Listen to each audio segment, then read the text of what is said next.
本庭宣判，柳飘飘起诉叶枫婚内强奸一案，罪名成立，彩礼88万无需退还，且赔偿柳飘飘88万，达成和解。柳飘飘，那个丧尽天良的诈骗犯，为叶枫发誓，迟早把你家祖坟刨了！叶枫，你个废物！我家祖上可是清圣祖，爱新觉罗玄烨，一口唾沫一口钉，你不去刨我家祖坟，你就是狗！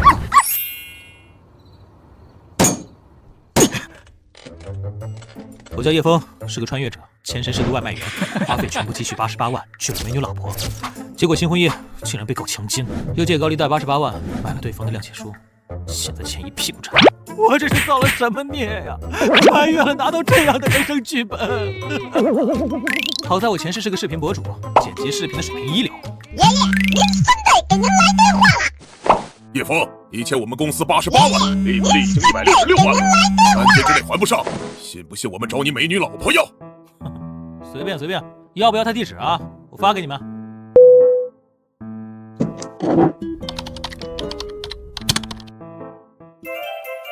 做了1个星期，终于做好了这一期视频，也不知道投放出去有没有人看。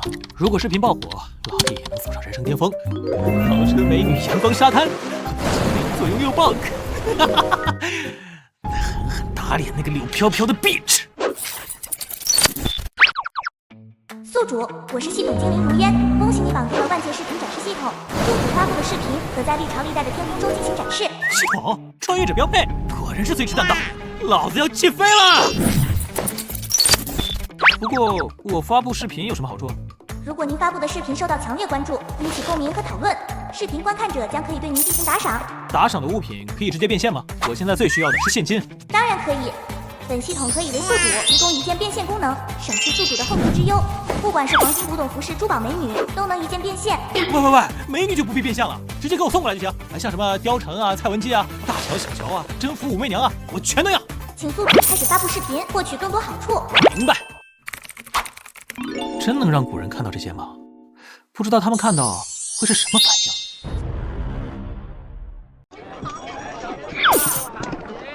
三藩已经平定，准噶尔已经荡平，如今四海升平，我大清当为万世楷模。陛下圣明，我大清人才济济，武德充沛，武将如云，岂是他朝可以比拟的？出驾！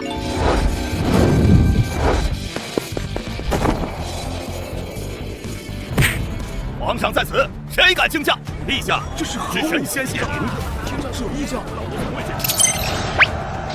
大清世界已经开通万界视频系统，接下来将播放第1个视频，盘点历史20代名将。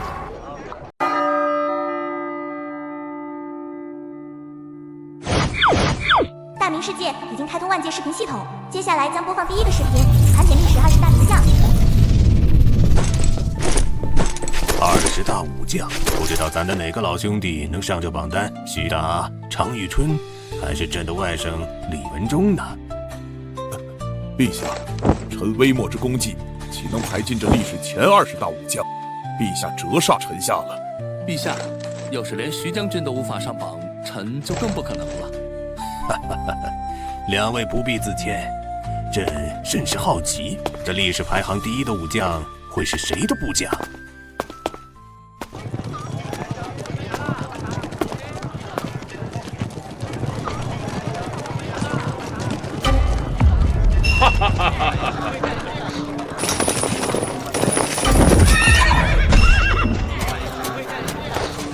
陛下，臣不辱使命，将竭力可汗押解回长安来了。李将军为朕一雪渭水之盟的耻辱，功盖千古啊！大唐世界已经开通万界视频系统，接下来将播放第1个视频，盘点历史20大名将。竟然有这样的榜单，李靖，你灭东夷绝国，保朕的大唐子民免受外族入侵之苦。榜单上定然有你的名字。为陛下分忧是臣分内之事，上不上这榜单不足为虑。这榜单悬浮于空中，天下人尽皆能看到。李将军的功绩当为万民传颂。只是不知这榜首会是哪位盟士？制作这金榜的神奇人士会是什么模样呢？岳王爷，您是大功臣，他们为什么要杀您呢？岳王爷，只有你能打赢金人，保护老百姓。岳王爷打败了金人，收复那么多实地，他到底犯了什么事？为什么要这样对他？莫须有，刀斧手，还不赶快给我将他斩首示众！金刚石，尤为雪，臣子恨他须灭。驾长车，踏破贺兰山去。放置饥餐胡虏肉，笑谈渴饮匈奴血。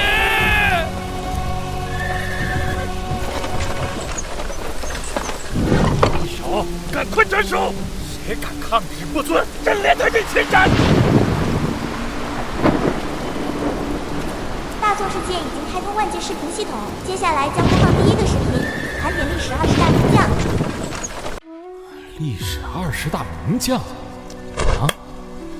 该不会有这个岳飞吧？20大名将，如果这岳飞上了榜单，我岂是要被钉在耻辱柱上了？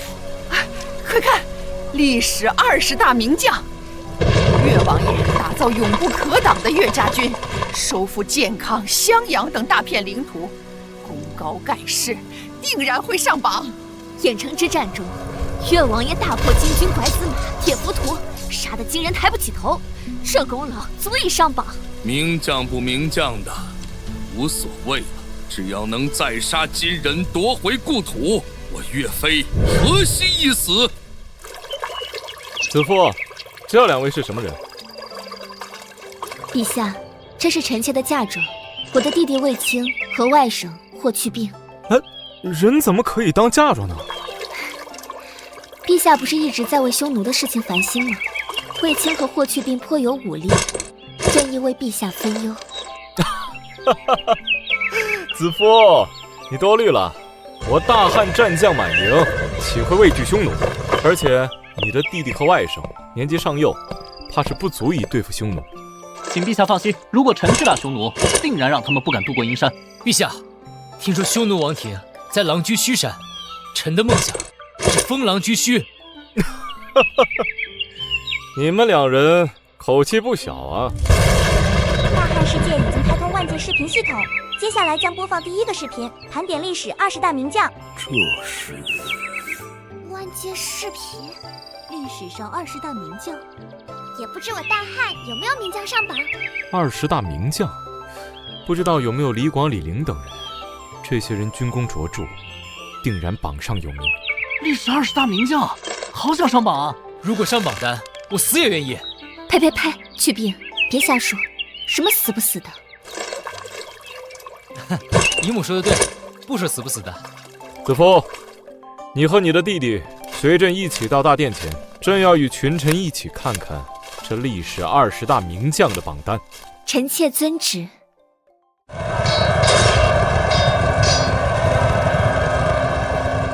这廉颇龟缩在营寨之中，难以对付，实在让人头疼。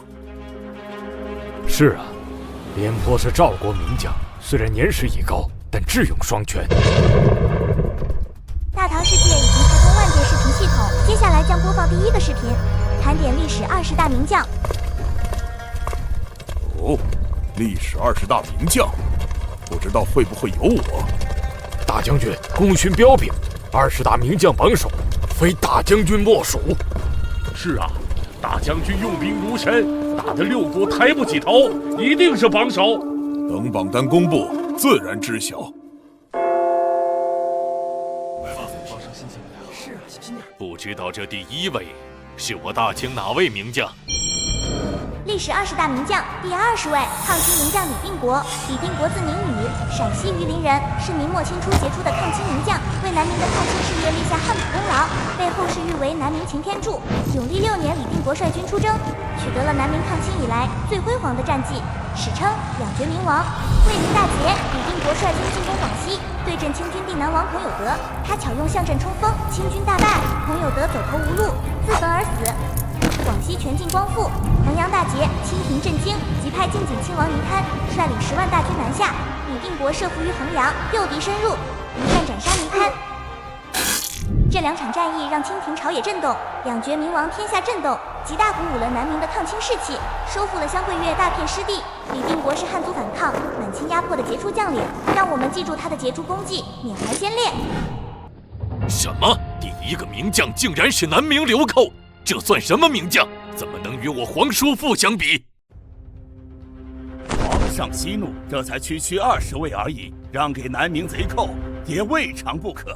那个李定国确实是个硬骨头，倪堪和孔有德都死在他手上。是啊，皇上犯不着生气，区20位而已，皇爷多尔衮上榜，定然是榜首。南明抗清，这是怎么回事？难道咱大明最终也失国了吗？而且还是被外族给覆灭了？气煞我也！这清也不知道是从哪里窜出来的蛮夷，竟然如此凶猛，已经攻到了广西。陛下，这李定国也是我大明将领，而且确实勇猛无比，打得清朝狼狈不堪，真是给我大明长脸了。善，李定国真猛将也，如果能封赏，咱真想好好的赏赐他。观看者虽然不能直接赏赐视频中的将领，但可以赏赐视频制作者叶枫。哦，可以赏赐吗？这视频做得好啊，让咱看到了咱的大明后世也有这样的忠勇之将。咱该赏赐点什么呢？陛下能有如此神通的视频制作者，想来是不缺钱的。不如赏赐尚方宝剑、免死金牌或者御用的摆件才好。喂，什么叫不缺钱啊？我可太缺钱了，金银珠宝、玉石玛瑙，我一点不嫌弃啊！文中所言极是，咱就赐着叶枫尚方宝剑一把，免死金牌一面。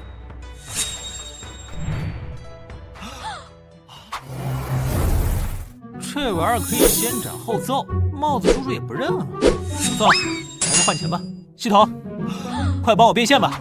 已经帮宿主变现尚方宝剑和免死金牌，一共获得2亿元，已经存入您的支付宝中，请注意查收。哇，我成亿万富翁了！小花御姐萝莉，我来了！哼，柳飘飘是吧？给老子等着！有名将上榜的朝代将会获得视频发布者叶枫的赏赐。大明王朝山西大旱1年有余，百姓苦不堪言。叶枫先生赏赐大明王朝山西3日大雨，并赐3年风调雨顺，保万民安康。太好了，叶枫先生的大恩大德，咱大明永记于心。我等也谨记于心。怎可奖励给明朝百姓？盘点历史20大名将，即将播放位列第19位的将领。位列第19位的是被誉为中华第一勇士、秦国名将蒙恬。秦始皇22年，蒙恬与李信率20万人攻楚，蒙恬攻打起义，大败楚军。秦始皇32年，秦始皇派蒙恬带领30万士兵北击匈奴，收复黄河以南地区，自于中至阴山设置34县，并主持修筑长城，西起临洮东到辽东，绵延1万多里。秦始皇37年，秦始皇在巡游途中驾崩，赵高以推和胡亥密谋，拥立胡亥为太子，赐死屠苏和蒙恬。屠苏自杀后，蒙恬被囚禁于扬州，最终吞药自杀。蒙恬的主要功绩是率领30万大军西进入突，收复河南地，修筑长城和直道，构成了北方漫长的防御线，使匈奴设其威猛，不敢再犯，守护了边境安宁。我大秦竟然真的统一了6国，蒙恬真神将也。可惜，如此猛将竟落得服毒自杀的地步。不知道这始皇帝是哪一位皇子的后代，竟然能完成如此壮举。唉，皇室夺嫡之争残酷无比，要是蒙恬也受到牵连，蒙恬上榜，不知道会不会惠及我秦国。不过叶枫先生也让我秦人大将上榜，理当重赏。来人，赏赐叶枫先生500斤卷白匹，玉璧10块。诺，陛下。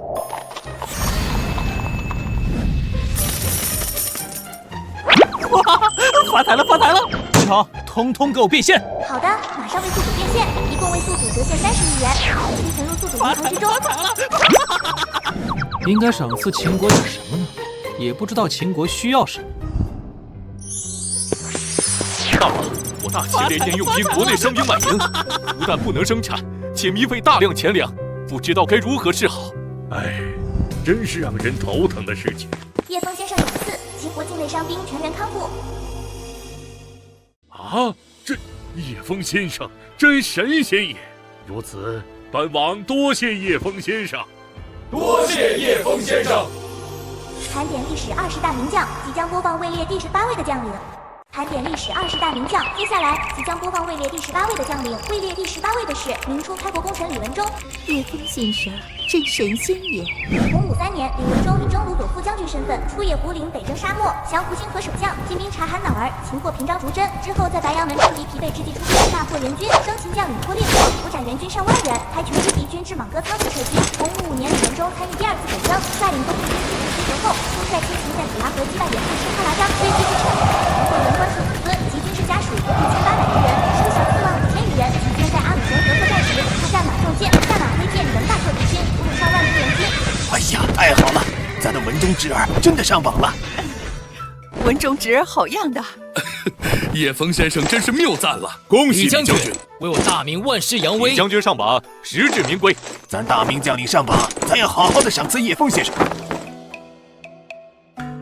诸位，你们说赏赐叶枫先生什么比较好？陛下，叶枫先生能订立这榜单，必定是博古通今的博学之士，不如赐他一些字画古籍如何？皇后言之有理，那就送叶枫先生前朝皇公望的《富春山居图》吧。我勒个洞，竟然是真的富春山居图！这东西现实中是被烧成2段的。如果我可是版本，不知道能值多少钱。系统，帮我变现。好的，马上为兔子变现。我去，我的财富堪比马巴巴了。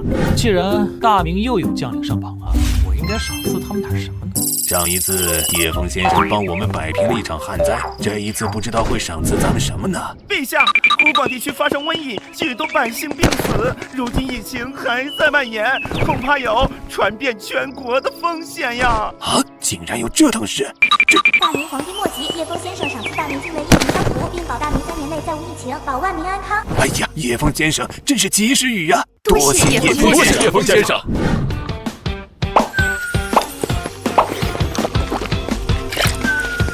继续发布名将名单吧。盘点历史20大名将，接下来即将播放位列第17位的将领。盘点历史20大名将，接下来即将播放位列第17位的将领。位列第17位的是赵国名将李牧，早年戍边，威震匈奴。李牧早年奉命驻守赵国北部边境的代郡雁门郡，防备匈奴入侵，他治军严谨，一方面建立完善的烽火预警系统，另一方面优待士兵勤加操练。面对凶势袭扰时，他下令坚壁清野，不与敌军正面交锋，以此麻痹敌人。经过数年准备，李牧挑选战车1300辆，战马13000匹，精锐步兵5万，弓箭手10万，设下埋伏，引诱匈奴转为撤退，最终一战歼灭匈奴11万级，顺带攻灭郴兰，击破东湖，收降灵湖，使匈奴长驱远遁，随后数十年匈奴不敢再靠近赵国边境。这个李牧太气人了，杀了匈奴那么多死民，前面有个蒙恬，现在又来个李牧，这榜单是诚心跟我匈奴过不去。是啊，恨不能与此贼一决胜负。哎，事情都过去了，这个李牧也已经遭到报应了。小小气，大王英勇非凡，打得刘邦退避3舍，一定也能榜上有名。我看悍将厉害的也就那么几个，日后肯定没有更厉害再欺辱我匈奴子民。皇后言之有理，本王出事，还有谁敢欺辱我匈奴子民？本王定然也会登上这名将榜单，甚至有可能位列榜首，力压一众悍将。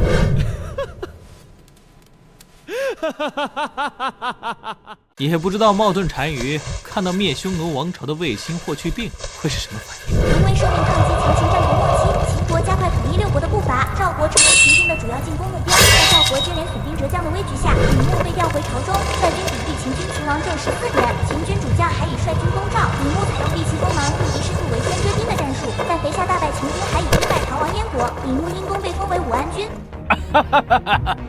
我赵国竟也能将秦国打得如此狼狈，长平之战真信心更足了。大王，如果某担任长平主将，必定让秦军有来无回。功高震主，含冤而死。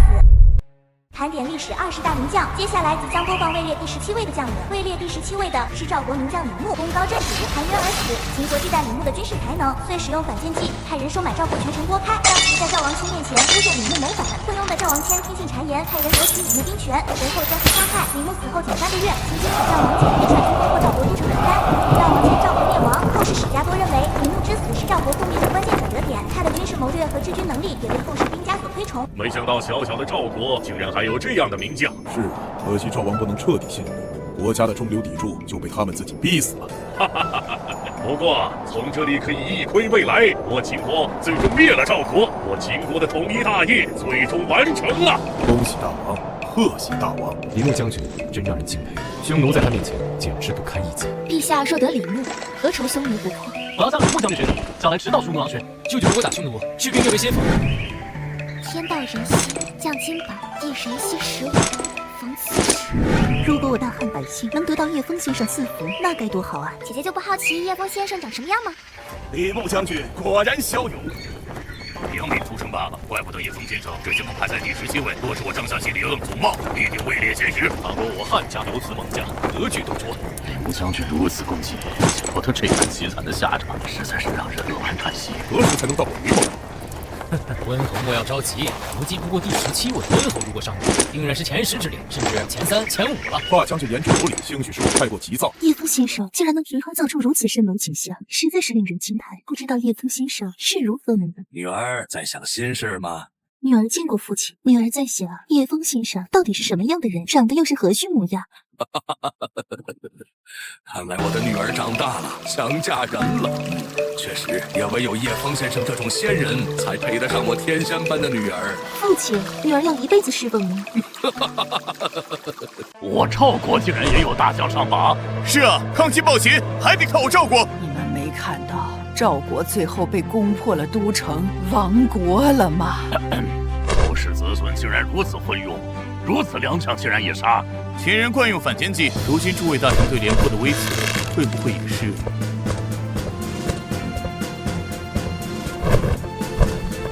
我赵国名将上榜，寡人当重赏叶枫先生。来人，将寡人车辇以及佩剑赏赐给叶枫先生。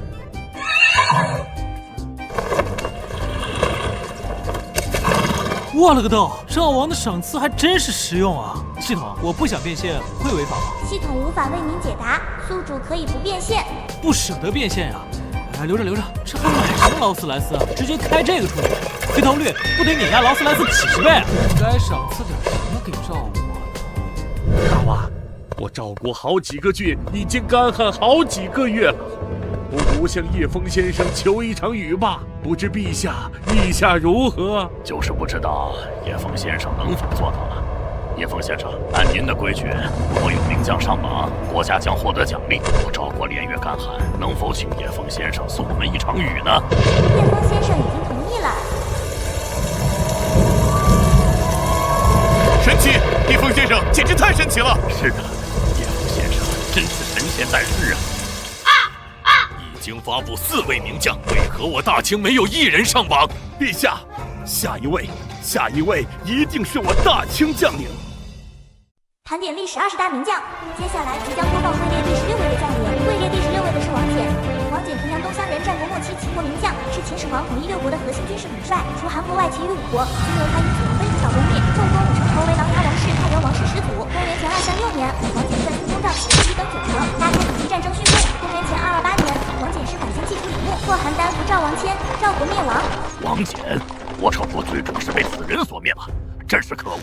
大王，如今在长平领兵的不是王翦，这说明长平一战我赵王是取了胜的。若不然，秦国必然会凭借得胜之势一举歼灭我赵国。赵将军所言有理，秦国日益做大，其他诸侯国都不是秦国的对手。如今能阻挡秦国的，也唯有我赵国了。就是不知道我的继任者是哪一位赵王，寡人是否选错了继承人？大王，赵国之亡，皆在于中了秦国反间计，杀害了李牧将军。如今朝野上下都是关于廉颇将军的谣言，请大王三思，切不可中了秦国诡计。老夫人放心，有赵括在，此战必胜。至于廉颇，我不杀他就是了。公元前227之前222年，王翦率军叛变，在南京一水破继成功，并辽东扶燕王、喜燕国王。公元前224之前223年，率60万大军伐楚，以一代劳后平复楚地，杀掉燕之楚王，破楚楚国王。王翦灭楚后，南征百越，破土岭南，稳固南疆，军事与政治亮点。王翦用兵不冒进，以战先锋后方保粮道，练仕途，擅长先胜后战，心理战，对强敌主张集中绝对兵力。王翦灭楚前，请田自乌，消除秦王猜忌，统一后急流勇退，归隐平阳，得以善终，避免白起事悲剧。王姐在唐代入武庙64名将，宋代入武庙72名将后，世经家奉为典范。王翦，哈哈哈哈哈！没想到我秦国后世竟然有如此猛将！恭喜大王，贺喜大王！我秦国最终完成了统一大业，这乃是旷古未有之壮举。看来秦国后世子孙不需要寡人操心了。我秦国又有名将上榜，不知道这一次叶枫先生会赏赐我们点什么呢？我大秦连年用兵，虽然关中平原风调雨顺，粮食产量丰饶，但依旧是难以供应前线士兵。不知道叶枫先生能不能赐给咱大秦一些粮食？叶枫先生，我大秦如今只缺粮食，不知道叶枫先生能否赐下一些粮食呢？好吧，既然秦国都开口了，那我就赐给秦国粮食增产，连续3年，每年粮食产量增加50%。叶枫先生赐予秦国连续3年，每年粮食增产5成。多谢叶枫先生，多谢叶枫先生。丞相，叶枫先生解了我秦国之急，我们当回赠叶枫先生什么呢？我秦国秦王有功，曾获赠周天子赠送诸多古籍，不如选取一些对叶枫先生这样的先人有帮助的古籍，赠送给叶枫先生。不知大王意下如何？哈哈哈，如此甚好。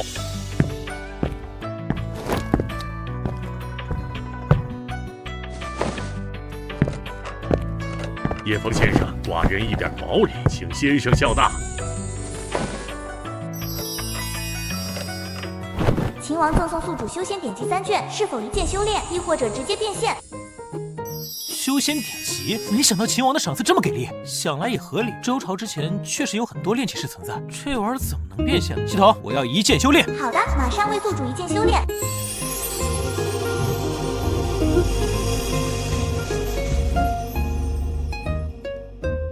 感觉我现在强得可怕，一拳能干死一头牛。嘿嘿嘿嘿。秦唯一修真者，现在我才是无敌反抗。飘飘，下次见面不仅会刨你家祖坟，还会让你满地找牙。叶枫先生赐予秦国连续3年，每年粮食增产5成。我大秦一次奖励未曾得到，朕不甘心啊！陛下，许是我大清将领太强，都排在前面。快看，第15位将领发布了。盘点历史20大名将，接下来即将播放位列第15位的将领。盘点历史20大名将，接下来即将播放位列第15位的将领。位列第15位的是南宋抗金名将杨再兴。杨再兴原为曹城部将，后归降岳飞，成为岳家军核心猛将之一。他武力高强，骁勇善战，作战时悍不畏死，在抗金战场上留下诸多传奇战绩，最终战死沙场，是南宋忠义武将的代表人物之一。今日乃我大秦先辈，这个杨再兴杀我那么多先辈，属实可恨。杨再兴武力值虽高，但不过一介莽夫而已。陛下，杨再兴都能上榜，我大秦名将辈出，定然能压他一头。哼！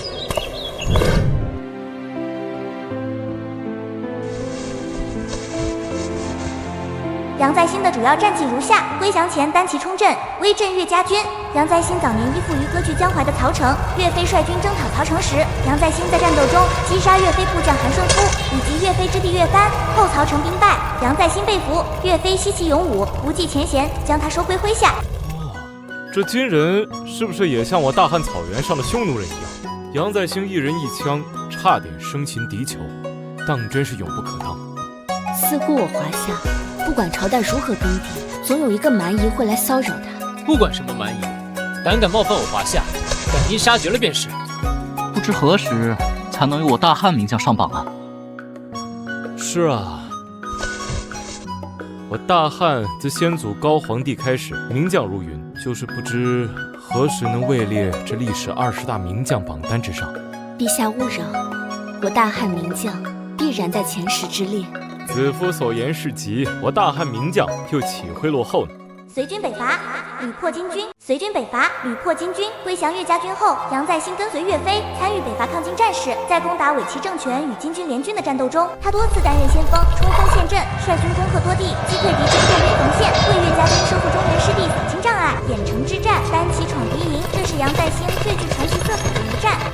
率金兀术率主力大军进攻郾城，杨再兴满怀壮志，意图生擒完颜宗弼，以震慑金军。于是单枪匹马杀入金军大阵，他在数万敌军中纵横驰骋，斩杀金兵数百人，虽身负多处创伤，仍成功突围返回本阵，极大的鼓舞了岳家军的士气。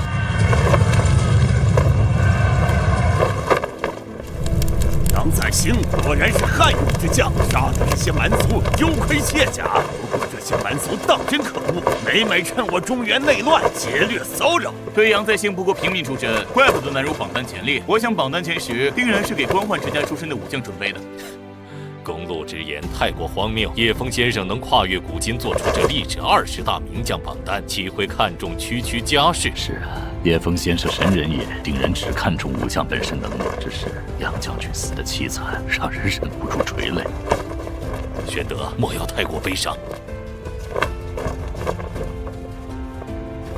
杨再兴不愧为名将，险些于万军从中取得上将首级。不过他的武艺终究是差了一些，若是本侯出马，岂有那金兀术的活路？温侯所言不差，若是温侯，又岂能死于敌人乱箭之下？杨再兴武艺不如我，都能排在15位，本侯必然是前10之列。小商桥血战，战死殉国。郾城大捷后，杨再兴率领300骑兵巡逻至灵隐县的小商桥，意外遭遇金军主力。面对数十倍于己的敌军，杨再兴毫不退缩，率领部下奋勇杀敌。此战中，他率军斩杀金兵2000余人，金军将领万户、大巴贝平等100余人，最终因寡不敌众，身中无数箭的金河战死。金军将他的遗体火化后，并抛出箭头2声之多，其勇猛忠义，令敌军也为之敬畏。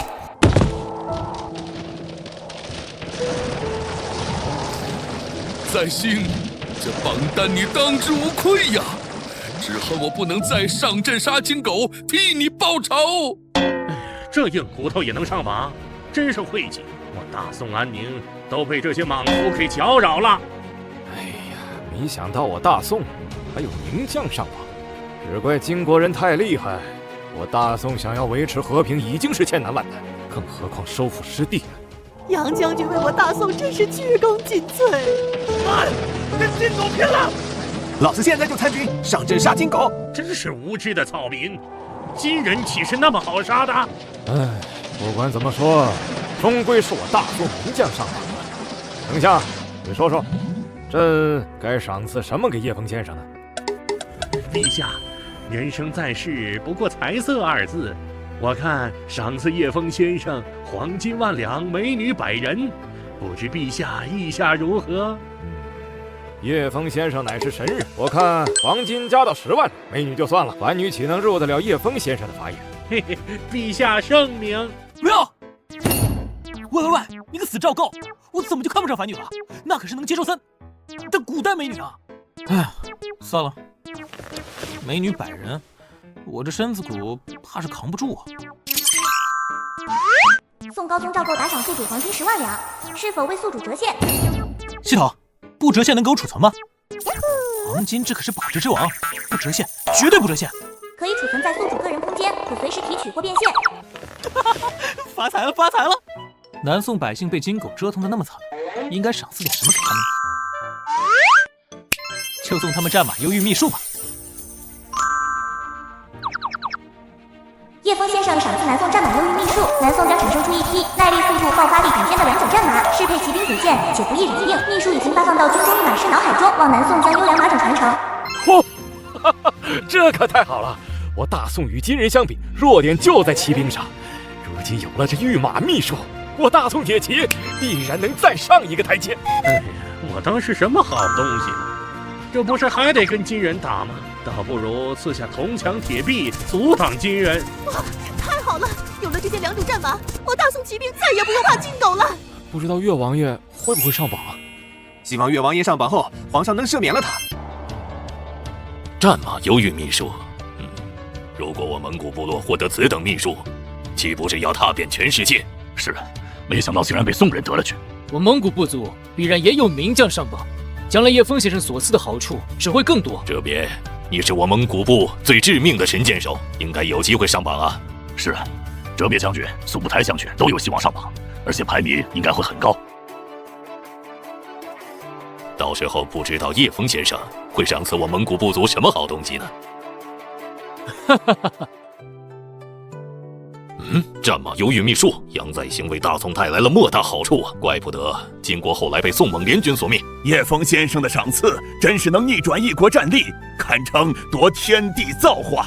我大清名将辈出，不知道我大清上榜之将能为大清带来什么好处？是啊，我大清开国之处名将如云，只怕是前10都要被我大清给包圆了。哈哈哈哈哈！微臣提前贺喜陛下，贺喜陛下！叶枫先生赏赐南宋战马忧郁秘术。战马忧郁秘术，我大唐如果有此秘术，何惧匈奴？我中原最缺的就是2种战马，陛下，如果有此等秘术，何愁一族？陛下，我大唐名将如云，上榜只是时间问题。皇后所言极是，李靖将军、秦琼将军、尉迟将军必然都是榜上之人。杜丞相，那我老成呢？这，哈哈哈哈哈！姚金，莫要着急，你必然也是榜上之人。嘿嘿，也不知道叶枫是怎样的人，必定是仙风道骨的俊美仙人。他日如果能与叶枫先生四目相对，死而无憾。媚娘，陛下那边要茶水，赶快送过去吧。好。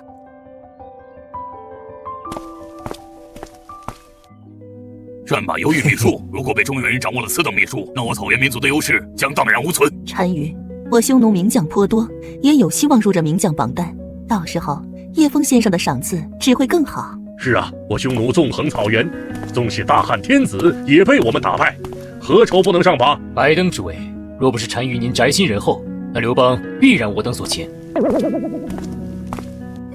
诸位所言极是，本单于拭目以待。盘点历史20大名将，接下来即将播放位列第14位的将领。盘点历史20大名将，接下来即将播放位列第14位的将领。位列第14位的是南梁名将陈庆之。陈庆之是南北朝时期南朝梁的著名将领，出身寒门，早年以随从身份侍奉梁武帝萧衍，凭借过人的智谋和治军能力崭露头角，一生征战多以少胜多，留下了极具传奇色彩的战绩。他所率领的白袍军创造了一连串的军事奇迹。民间有名士大将莫子劳军万马必白袍的说法，人称白袍战神，护送元昊北伐。梁大通2年，陈庆之率7000白袍军护送北魏宗室元昊北归称帝，首战攻克北魏边境重镇行城，随即兵临睢阳。北魏大将邱大谦率7万守军分驻9座营垒抵御，陈庆之率军1日之内连破3座营垒，邱大谦被迫献城投降。名师大将莫自劳，1000军万马必白袍。好啊，这陈庆之一介儒生，竟然有这样的魄力，饶是我吕奉先也颇为敬佩。区区文弱书生也能上榜，让若是温侯率领此军，也能杀得天翻地覆。言之有理，某之排名怕是要胜过这陈庆之不少。那是自然。倘若我帐下颜良文丑在此，定然也有这悍勇。本将帐下祖茂纪灵，何尝没有这等悍勇？只是，若是我帐下大将上榜，这好处是本将独得，还是要与诸位分享？陈庆之之能，千古罕有。我看2位将军帐下大将虽然勇猛，但也难与陈庆之相比。倘若我们中谁帐下将领上榜，好处自然是诸侯联军共同获得，岂能独自享用？我帐下良将，奈何与其他宵小共享好处？元光禄，你说谁是宵小？我说宵小，文台何故动怒？莫非你孙文台自认就是宵小之辈？袁术，今日与你势不两立。够了，我等皆是为了匡扶汉室，何必为了一点小事伤了和气，误了国家大事？你们是罪得起吗？荥阳之战，梁大通2年，北魏权臣尔朱荣即调援，天目率30万大军驰援荥阳，荥阳守军亦有数万之众。陈庆之7000兵力陷入腹背受敌的险境，他亲自擂鼓督战，激励将士备战，仅用半天便攻破荥阳城。随后又率3000骑兵费城迎战袁天牧的援军，大破敌军，斩杀俘虏魏军无数，护送元昊北伐，夺取洛阳。梁大通2年荥阳之战后，陈庆之率军乘胜西进，北魏沿途守将望风而降，大军直抵北魏都城洛阳。孝庄帝元子攸弃城出逃，元昊顺利进入洛阳，登基称帝。陈庆之凭借7000兵力，历经47战克32城，完成了孤军北伐破国的壮举。没想到庆之竟然上榜了，太好了！我梁国有此柱石，必然屹立不倒。我竟然上榜了，我不过一介书生，竟然能成为武将，而且立下这么多功绩，真是太不可思议了。青之啊，朕果然没有看错你。恭喜陛下，我大梁有陈将军上榜，必然会获得叶枫先生的赏赐，到时候我梁国国力将会更上一层楼。恭喜陛下，恭喜陈将军。范大人，你说朕应该向叶枫先生索要点什么好呢？陛下，我大梁境内常有水患，如果叶枫先生能帮我大梁永除水患，我大梁国力必然能上升一个台阶。好，在下大梁皇帝恳求叶枫先生赐我大梁治理水患的方法。该赏赐点什么好呢？在下大梁皇帝恳求叶枫先生赐我大梁治理水患的方法。好嘞，就赐梁国水患治理方法吧。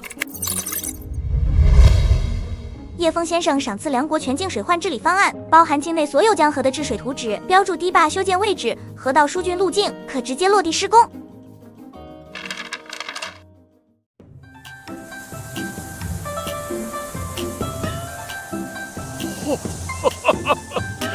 太好了，多谢叶枫先生，多谢叶枫先生。天下水利治理图纸，还有此等宝物。元廷之所以灭亡，皆在于黄河泛滥，民众聚集，这才导致刘福通等人的红巾军作乱。如果有了这水利图纸，就可以避免前朝的覆辙。陈庆之一介儒生，竟然能统御千军万马，杀得天翻地覆，真帅才也！我大明名将辈出，定然也有上榜之人。倘若上榜，陛下也可以向叶枫先生讨要此物。博闻所言极是。文中都已经上榜，徐大常遇春岂能不在？范大人、沈大人，朕应该赠给叶枫先生什么东西呢？陛下，我梁国佛寺众多，佛门兴盛，不如就赠给叶枫先生一尊金佛吧。范大人所言极是，就如卿家所言。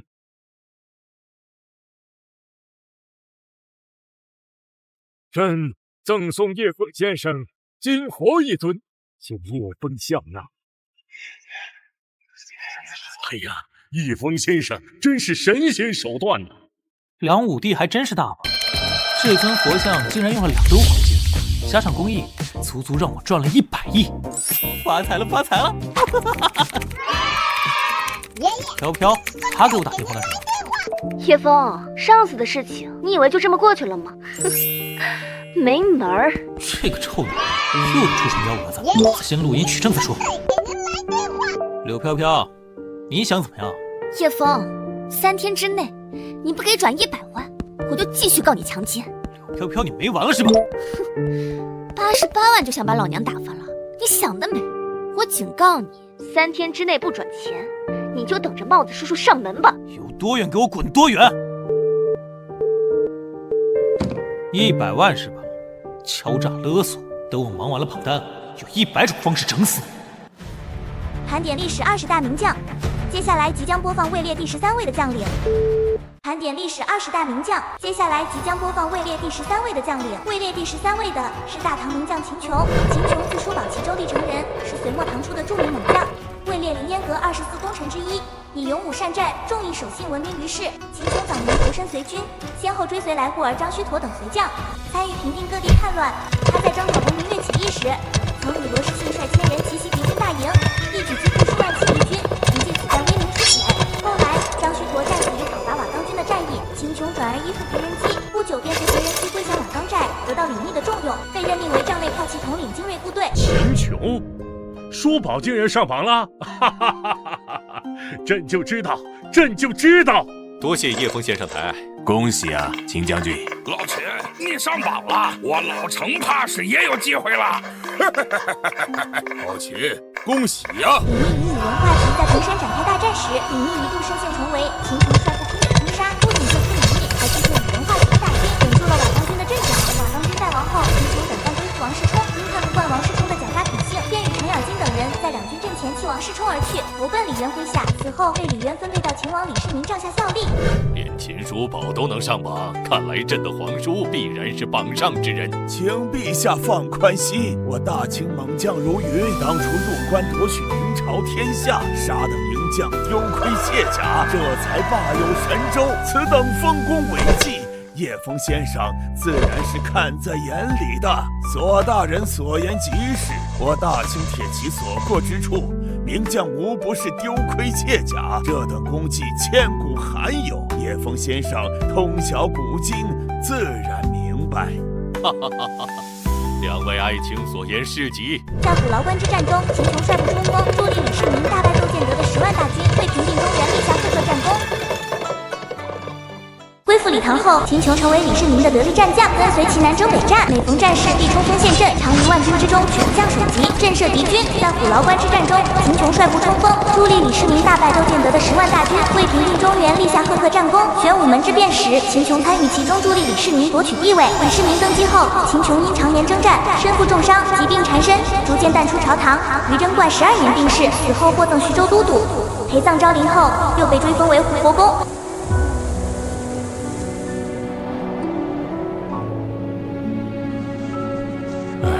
此等忠勇之人，理当上榜。陛下所言不差。陛下，秦将军上榜，为我大唐争取了一次向叶枫先生讨要赏赐的机会，我大唐国力必然再上一个台阶。叔宝，你这次又为大唐立下大功了。陛下，这都是叶枫先生谬赞。陛下，我大唐连年用兵，军粮着实有些吃紧。我看陛下不如向叶枫先生讨要粮食增产的方法吧。皇相所言极是。叶枫先生，我大唐有名将上榜，朕后言向叶枫先生讨要3年粮食增长，不知叶枫先生应允否？粮食增产，好说好说。既然如此，就赐给你们吧。叶枫先生已经应允了大唐君主的要求，奖励大唐连续3年粮食产量翻倍，3年内杜绝一切旱涝和病虫害。太好了，感谢叶枫先生。感谢叶枫先生。有了充足的粮食，我看哪个异族还敢欺负我大唐？皇下、督下，你们说说，朕应该赠送什么给叶枫先生呢？叶先生与我大唐这么大恩情，凡俗之物怕是难以表达陛下的感激之情啊。不错。以叶先生的手段，凡俗之物岂能入得了他的法眼？陛下所珍爱之物，莫过于那天下第一行书的《兰亭集序》了。不如就将此物赏赐给叶枫先生吧。啊，这……陛下若要当千古明君，岂能被区区一幅字给牵绊了？为了大唐国力强盛，还请割爱。观音婢所言极是，是朕糊涂了。就如督相所言，将王羲之《兰亭集序》的真迹赏赐给叶枫先生。这就是天下第一书法的《兰亭集序》啊！这东西，叶枫先生一定喜欢。哇，叶枫先生好手段呐！哇，天下第一行书竟然为我所得。不过这东西我也没法妥善保管，还是换钱画画比较实在。系统，给我估算《兰亭集序》真迹的价值。宿主，《兰亭集序》目前的价值超过1000亿，是否帮您变现？我去，竟然这么值钱啊！变现，马上给我变现！还是李世民大方，真不愧是千古一帝，最珍爱的东西啊，说割舍就割舍了。喂，小枫啊，最近一段时间你先不要回家。你之前结婚，爸爸借了亲戚很多钱，明天几个亲戚要过来要账。爸，我知道了。爸和你妈最近攒了一些钱，先给亲戚们应付应付。你一个人在外面也不容易，这个债务爸替你背了。爸，小枫，先不跟你说了啊，你妈喊腰疼，我去给她揉一揉。这帮亲戚当初虽然借给我们家钱，但也要了很高的利息。当初我们家有钱的时候，他们不来要，现在落魄了，反而来要钱。明天我回去亲自把钱还给他们，让父母也扬眉吐气一次。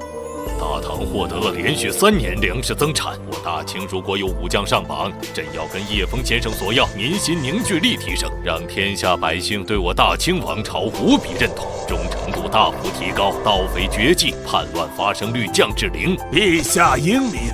盘点历史20大名将。接下来即将播放位列第12位的将领。位列第12位的是唐初名将薛仁贵。薛仁贵名李，字仁贵，是唐朝初年名将。薛仁贵是河东道绛州龙门县修村人，是北魏河东王薛安都60孙，其父薛轨曾任隋朝襄城郡的赞治。薛仁贵少时贫贱，以耕种为生。贞观19年，薛仁贵听从妻子柳氏建议，拜见将军张世贵，应征入伍。在辽东安地，他单枪匹马救狼将刘军琼，斩杀高句丽将领，自此扬名。隋唐太宗征高丽时，因英勇骁悍被拔擢为游击将军，后升又领军中郎将镇守玄武门。又是大唐，我大清名将何在？大唐连续2名名将上榜，这榜单怕是有失公允。没错，已经第12名了，我大清名将依然没有上榜。这个叶枫难道是故意与我大清作对？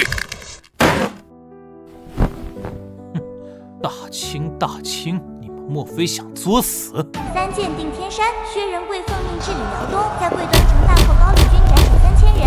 显庆4年，在衡山城单枪匹马冲入敌阵，箭无虚发，还生擒善射的高丽将领。隆朔2年，隋正人太极9星取得3箭定天山，大败敌军。永淳元年，薛仁贵率军征讨龙州突厥，取得大捷，斩杀上万人，俘虏2万余人，夺取驼马牛羊3万余头。薛仁贵弯弓3射，得了骑士坠马成军将士，振臂高呼。伏于城门大开，高丽守将捧缨跪拜。薛仁贵从军后作战20余年，曾大败9姓铁勒，降服高丽，击破突厥。功勋卓著，留下了梁策西干戈、3箭定天山、神勇收辽东、荣振高丽国、爱民向州城、脱帽对万敌等典故。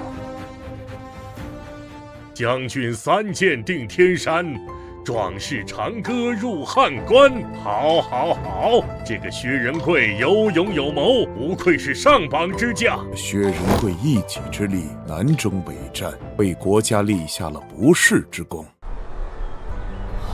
朕的大汉如果有薛仁贵这等将领，何愁匈奴不灭？陛下，臣妾一地一生将来成就，只怕不比这薛仁贵差。子父，你对卫青、霍去病未免太有信心了吧？他们2个人，一个刚刚弱冠之年，一个尚未束发，就想比肩名将。卫青、霍去病虽然志气昂扬，但在战场中生死间搏杀，稍不留神就有性命之忧，不是那么容易。是，谢谢。这可是名将排行榜，能上榜之人，无不是震古烁今的人物。我和去兵一心报国，从未将能不能上榜放在心上。这就说的极是。薛仁贵竟然如此悍勇，剑术更是无可挑剔，几乎与我帐下颜良文丑相当了。是啊，足以比肩我帐下祖茂、麒麟等人，只是此人出身寒微，不足以与我等诸侯平等论交。同样是出身寒微，薛仁贵竟然能闯出如此功绩，为君王了却天下事，真让人羡慕啊！大丈夫生来当如此，薛仁贵不愧为叶枫先生排上榜单之人。薛仁贵，仁贵他后来竟然还立下如此大功，朕没有看走眼。陛下，薛仁贵还曾救过智儿的命，当真是忠勇可嘉。薛仁贵不管是战功还是忠诚，排上这名将排行榜，当之无愧，当之无愧呀！哟，这小娃娃后生竟然这般生猛，看得我老成都十分钦佩了。薛仁贵虽然也曾落败，不过那是因为手下太监不听调度，怨不得他。哼，这些阉人几乎害了我大唐一员上将，还牺牲了我大唐那么多的好儿郎。以后出征，切莫让宫人跟随，尤其是担任如此重要的职务。陛下，薛仁贵上榜，我大唐又可以向叶枫先生索要奖励了。不知道陛下想要点什么？这个朕一时还没想好，诸位爱卿有何良言啊？陛下，程咬金、尉迟恭、秦琼、李靖等开国功勋，常年征战，身体暗疾丛生，时常会遭受病痛折磨。不如陛下请叶先生考有一个救治他们的良方，医治一下诸位功勋吧。都想所言不差。叔宝、金德、咬金他们为朕出生入死，朕为他们减轻病痛，理所应当。哎呀，陛下不可呀！这么好的机会，不要浪费在我等老臣身上，还是为大唐增强国力要紧。陛下，咬金说的对，叶枫先生的奖励还是用来增强大唐国力吧。臣附议，臣附议，朕意已决。就为诸位功勋增强体质，有你们在，朕的江山才能做得安稳，黎民百姓才能安定。叶枫先生，我大唐这一次奖励用来驱除所有功勋将领的暗疾旧伤，增强他们的体质。这李世民倒是有情有义，是历史上少有的没有开国杀功臣的君主。现在看来果然不假，他的胸怀格局不愧是千古一帝。既然如此，我就奖励大唐将领级士兵伤病自愈，无论是将领还是士兵，只要为国受伤者，皆可快速愈合旧伤，按级延长巅峰期10年。叶枫先生奖励大唐将领伤病自愈，上榜名将及其他元老功勋可快速愈合旧伤，按级延长巅峰期10年。哎呀，我感觉身体轻松多了，多年的背伤竟然完全痊愈了，我的膝伤也痊愈了，神奇，太神奇了！哈哈哈哈哈哈！竟然连朕也有份呐！朕感觉身体硬朗多了。观音壁，朕以后要跟你多生几个皇子。陛下，大庭广众的怎么说这个？羞死人了！陛下，叶枫先生赐给我大唐这么厚重的奖励，我们也应当厚赐叶枫先生才是啊！必须厚赐叶枫先生才是。不过，到底该赏赐叶枫先生什么呢？朕最为珍爱的兰亭集序也已经给了叶枫先生，如今还有什么是叶枫先生看得上的呢？陛下，不如将阎立本的步辇图赠送给叶枫先生，这等旷世画作一定能赢得叶枫先生的喜爱。步辇图画的是我大唐与吐蕃联姻的画面，想必透过这幅画，叶枫先生对我大唐风俗也能窥探一二。臣附议。臣附议。好，既然如此，就将步辇图赠送给叶枫先生。来人，拿步辇图来。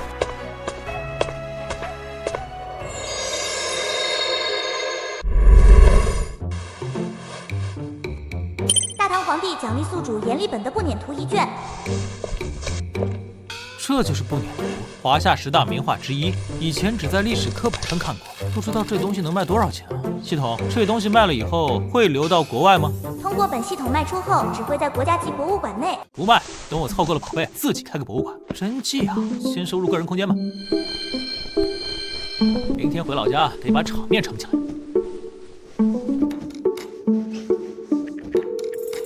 是安保公司吗？明天我要50个保镖送我回老家。好的，请您提供下您的基本信息，已经支付定金。全款给完。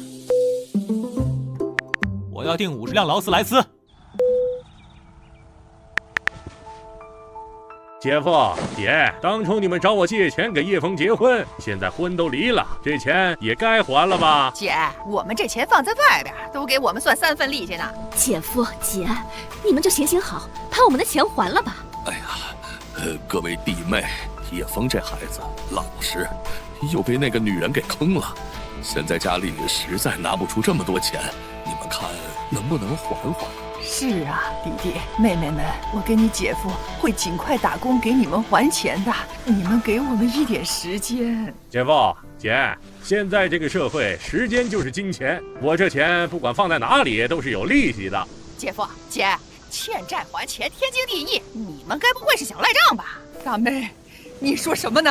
当初你能上大学，是我和你姐夫打工赚钱供的你。现在你出息了，钱还还也不能吗？你们几个人能上大学，都是我和你姐夫起早贪黑的打工给的钱。姐，话不能这么说。当初我们能借给叶枫钱，就是看在你供我们上学的面子上，这情分早就还清了。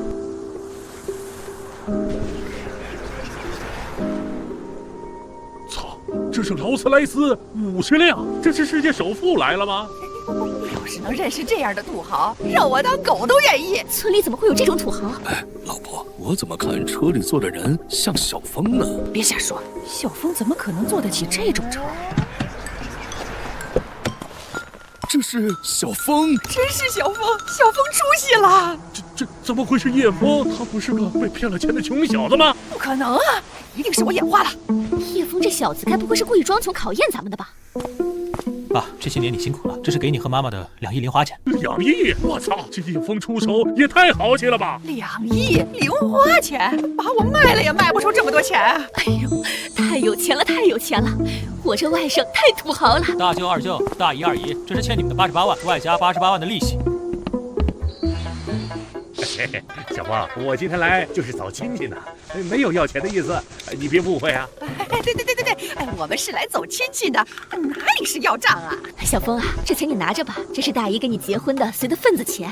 终于回来了，今天是我最开心的一次回家。继续发布榜单。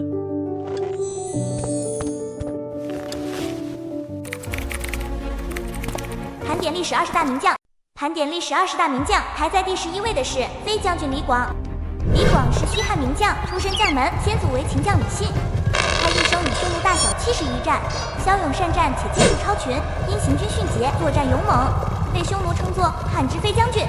却终其一生未能封侯，留下李广难封的历史汉室。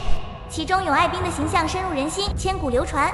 汉文帝时期，李广以良家子投身军旅，随大军抗击匈奴，凭其这绝技，屡斩敌手，望封中郎。汉景帝即位后，他升任骑郎将。七国之乱爆发时，李广任骁骑都尉，随周亚夫平叛。于昌邑城下夺取叛军军旗，一战成名。但因私下接受梁王授予的将军印，触犯景帝忌讳，班师后未获封赏，随后调任上古太守，常年与匈奴对峙。李广，李将军果然上榜了，看来朕所料不差。没想到叶枫先生如此抬爱，竟让末将也上榜了，实在是令人汗颜。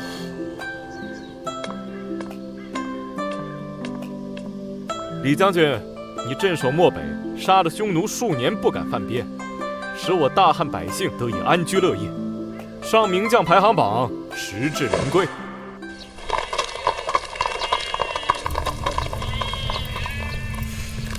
这个李广不知杀了我多少匈奴二郎，竟然还被他上了名将排行榜，简直岂有此理！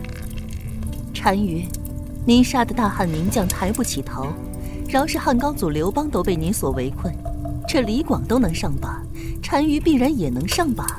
单于上榜，必然压着汉家老将一头。没错，单于功勋赫赫，那个汉家将领怎能相比？盘点历史20大名将，排在第11位的是飞将军李广。汉景帝时期，李广驻守上郡，一次景帝派往军中的宦官遭3名匈奴射雕手袭击，随从几乎全灭。李广下载骑兵追击，拼射2人，生擒1人，满城食欲数千匈奴骑兵，手下惊恐欲逃。李广却判定匈奴，被误以为他们是诱敌疑兵，下令解鞍休息，以示无退意。匈奴果然迟疑，一名骑白马的敌将出阵试探，被李广射杀。匈奴担心汉军夜袭，领兵撤退。李广凭沉着智勇，以100人吓退千军，成为边防经典战例。哈哈哈哈！这个李广果真是有勇有谋，不愧是能登上名将排行榜之人呐！胆大心细，智勇双全，厉害厉害啊！区区100余人，敢在数千骑兵面前木马，当真是智勇可嘉。不错，不过这李广只有将才，若论帅才，不如我远甚。李广都能上榜，我必进前10。长平这一战，就看赵将军的了。微臣定不辱使命。元朔元年，匈奴侵扰边境，杀死辽西太守。汉武帝重新启用李广为右北平太守。匈奴听闻其镇守此地，数年不敢进犯边境，得以安宁。元朔6年，李广随卫青出定襄击没南匈奴，麾下诸多将领因战功封侯，唯独他战功未达标，错失爵位。李将军威名赫赫，匈奴闻风丧胆，可惜时运不济啊！我竟然率军出征了，而且还建功立业了，太好了！舅舅你出征打匈奴了。卫青，好样的！朕倒是舒服了。卫青将来竟然也能出征打匈奴，不错不错。盘点历史20大名将，排在第11位的是飞将军李广。元寿4年漠北之战，年过60的李广主动起兵，任前将军随卫青出征。卫青捕获匈奴俘虏，得知单于驻地后，为让好友公孙敖立功封侯，又遵汉武帝李广年老运差的嘱咐，将其调往东路迂回。李广悲愤之下为此而行，行军中因无向导迷失方向，耽误会师约期。卫青追击单于未果回师后，派长史询问迷路情况，已被上报。我一生与匈奴70余战，今随大将军出征，却被调东路，又迷路误期，岂非天意？我年逾60，不堪刀笔力审问。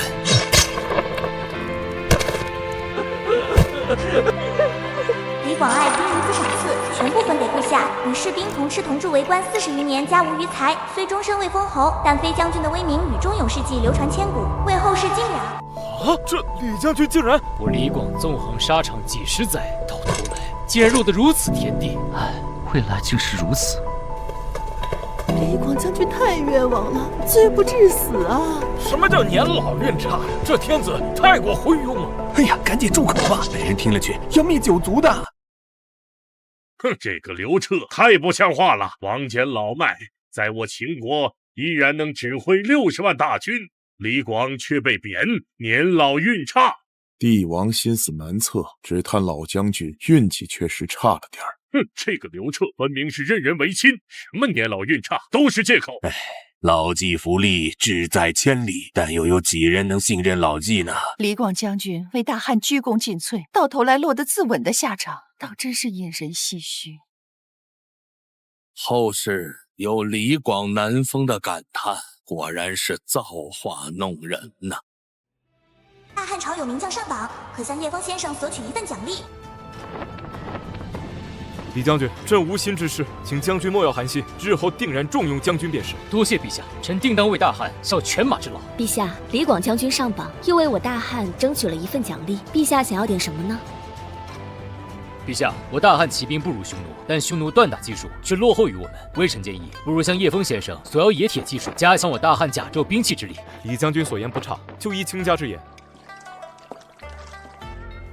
叶枫先生，我大汉有名将上榜，朕厚颜求取冶铁锻打技术，请叶枫先生不吝恩赐。好，既然如此，我就赐给大汉兵甲锻造加成技术，且解锁百炼金刚锻造配方，兵器铠甲硬度韧性翻倍，且不消耗额外矿产资源。叶枫先生赏赐大汉兵甲锻造加成技术，解锁百炼金刚锻造配方，兵器铠甲硬度韧性翻倍，且不消耗额外的矿产资源。有了此等神技，我大汉战力将提升一大截。匈奴不足为虑，以此等技术锻造甲胄，匈奴的箭矢怕是难以洞穿，而我方箭矢却能轻易射穿他们。恭喜陛下，贺喜陛下！恭喜陛下！叶枫先生赐给我大汉如此重礼，朕当回赠叶枫先生什么呢？承闻陛下由于刘金铜马十分珍爱，不如就将此物割爱给叶枫先生，也能彰显陛下真情实感。这叶枫先生赐给陛下巩固汉家江山的秘术，陛下何惜一刘金马？东方先生言之有理，来人，将朕的刘金马抬来。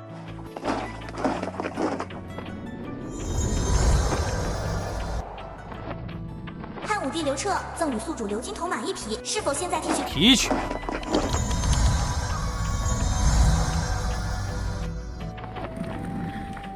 刘金铜马，有价无市啊！不变现，要放在卧室当摆件。接下来就要发布前10名了，开始吧。盘点历史20大名将。盘点历史20大名将。即将发布前10名的武将，帐下颜良、文丑也该出场了。大哥，颜良、文丑我看资质平平，倒是我帐下祖茂纪灵有上将之资，进入前10势在必行。为兄不跟你逞一时口舌之力，拭目以待吧。玄德，我观你2个义弟容貌不俗，怕是也有机会上此榜单。曹将军说笑了，关羽、张飞不过不攻守而已，怎敢与名将并驾齐驱？哼，区不攻守也妄言上榜，真是滑天下之极。孟德，我等联军帐下大将千员，区一个不攻守，何足挂齿？妄言上榜，岂不成了笑话？他气势不俗，他不说是不攻守，何人能知他是不攻守？哼！盘点历史20大名将，排在第10名的是汉寿亭侯美髯公五虎上将关羽关云长。他早年因办事流落涿郡，与刘备、张飞结为异姓兄弟，从此追随刘备颠沛流离，终其一生践行桃园之事。其生平与数场代表性战役紧密交织，成为三国历史中极具传奇色彩的人物。什么？竟然真是那个不攻守？叶枫先生难道疯了吗？区一个不攻守也配登上名将榜单？哈哈哈！我猜的果然不错，关将军未来果然有龙凤之姿。云长竟然上榜了，天助我刘备啊！二哥，你也上榜了，而且还是第10名。某竟然上榜了，感谢叶枫先生抬爱。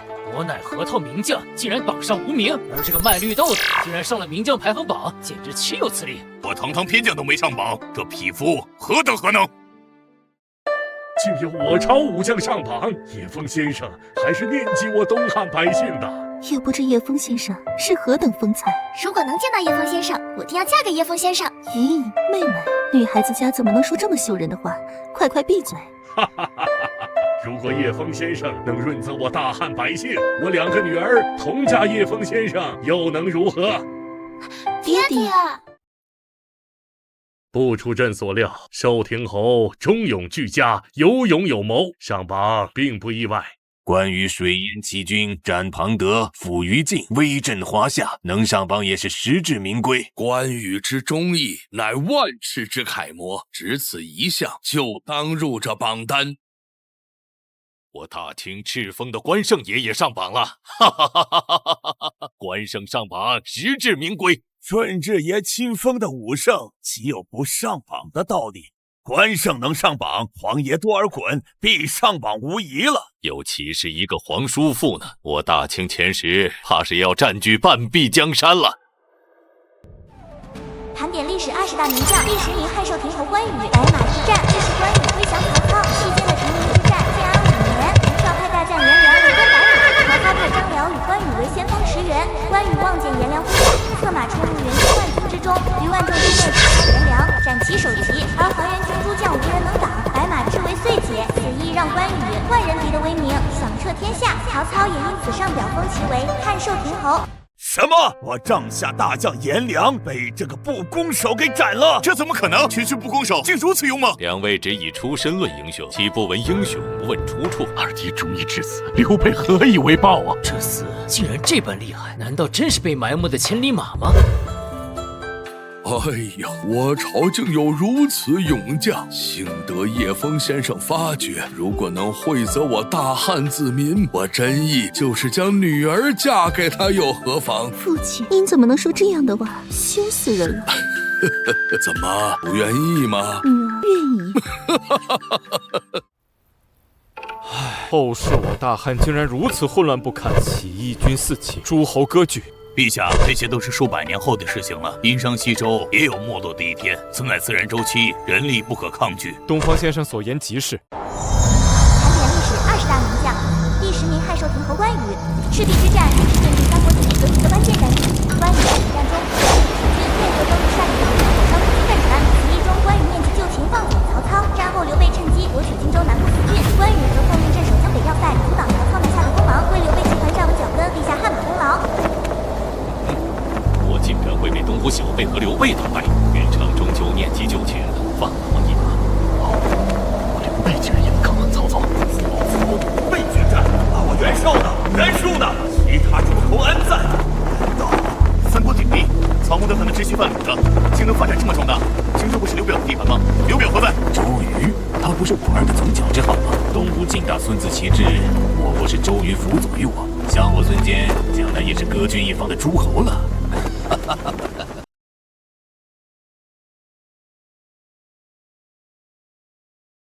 这关羽真人杰也，没想到我大汉最终还是走向了倾覆。在这乱世想要自保，实在困难。若是女儿能跟着叶枫先生，那必然可保无虞。父亲，叶枫先生乃是仙人，我区区凡间女子，哪里配得上叶枫先生？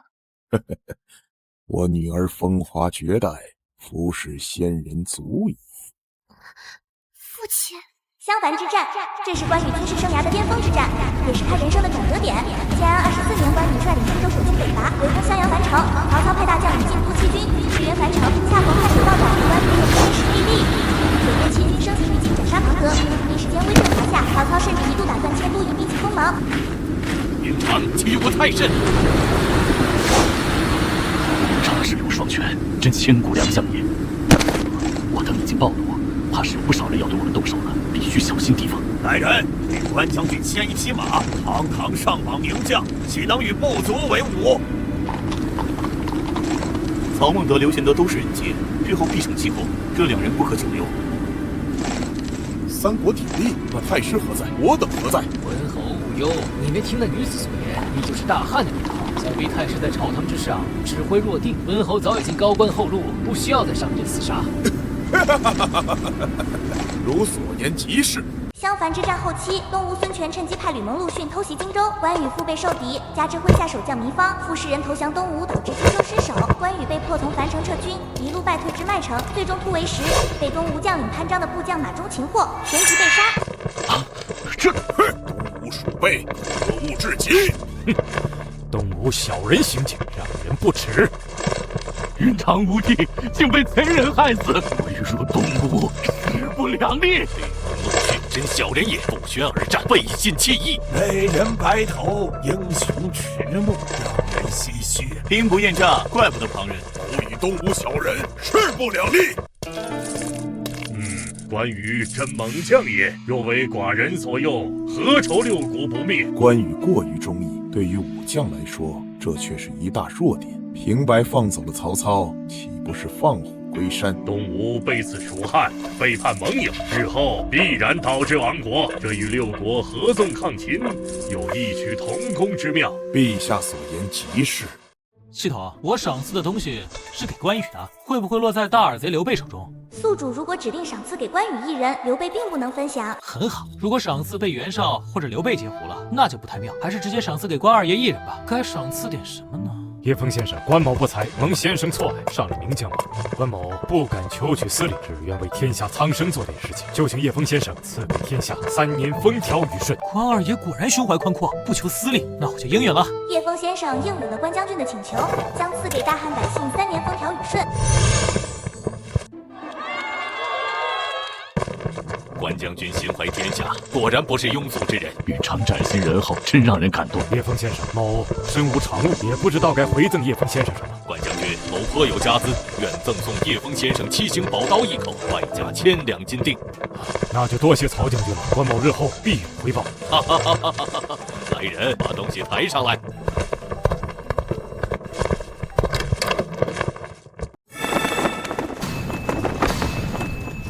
曹操赠送宿主7星宝刀和1000两黄金，是否现在提取？提取。哇，好漂亮的宝刀啊！这就是曹孟德用来行刺董卓的那一把吗？发财了，发财了！还是曹孟德仗义，这一波成功收买了关二爷的心，就是好人妻被该的。叶枫先生保我大汉3年风调雨顺，老夫愿将女儿许配叶枫先生，请叶枫先生莫要嫌弃。还要送人？蔡文姬东汉鼎鼎大名的大美女啊！系统，我能收美女吗？宿主是可以收的，是否收取？这还有一说呀，收取。叶枫先生，这老三还真是仗义啊！老夫愿将女儿貂蝉许配叶枫先生，请叶枫先生莫要嫌弃。老夫愿将女儿许配叶枫先生，望叶枫先生莫要嫌弃。老夫愿将女儿许配叶枫先生，请叶枫先生莫要嫌弃。叶枫蝉，大乔想要征服，一起要给我当老婆。以后我可有的忙了，系统还不快帮我收取啊！好的，宿主。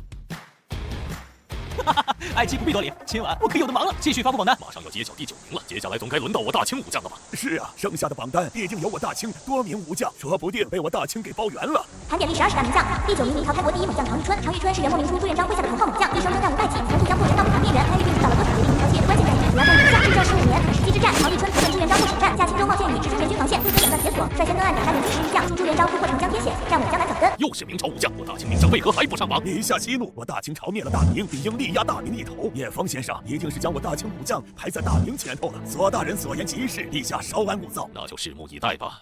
常遇春，咱大明第一猛将上榜了！恭喜常将军，恭喜陛下！我竟然上榜了，感谢叶枫先生抬爱。常遇春战功卓著，能上榜单实至名归。常将军常年征战，未逢败绩，千古有几人能做到呢？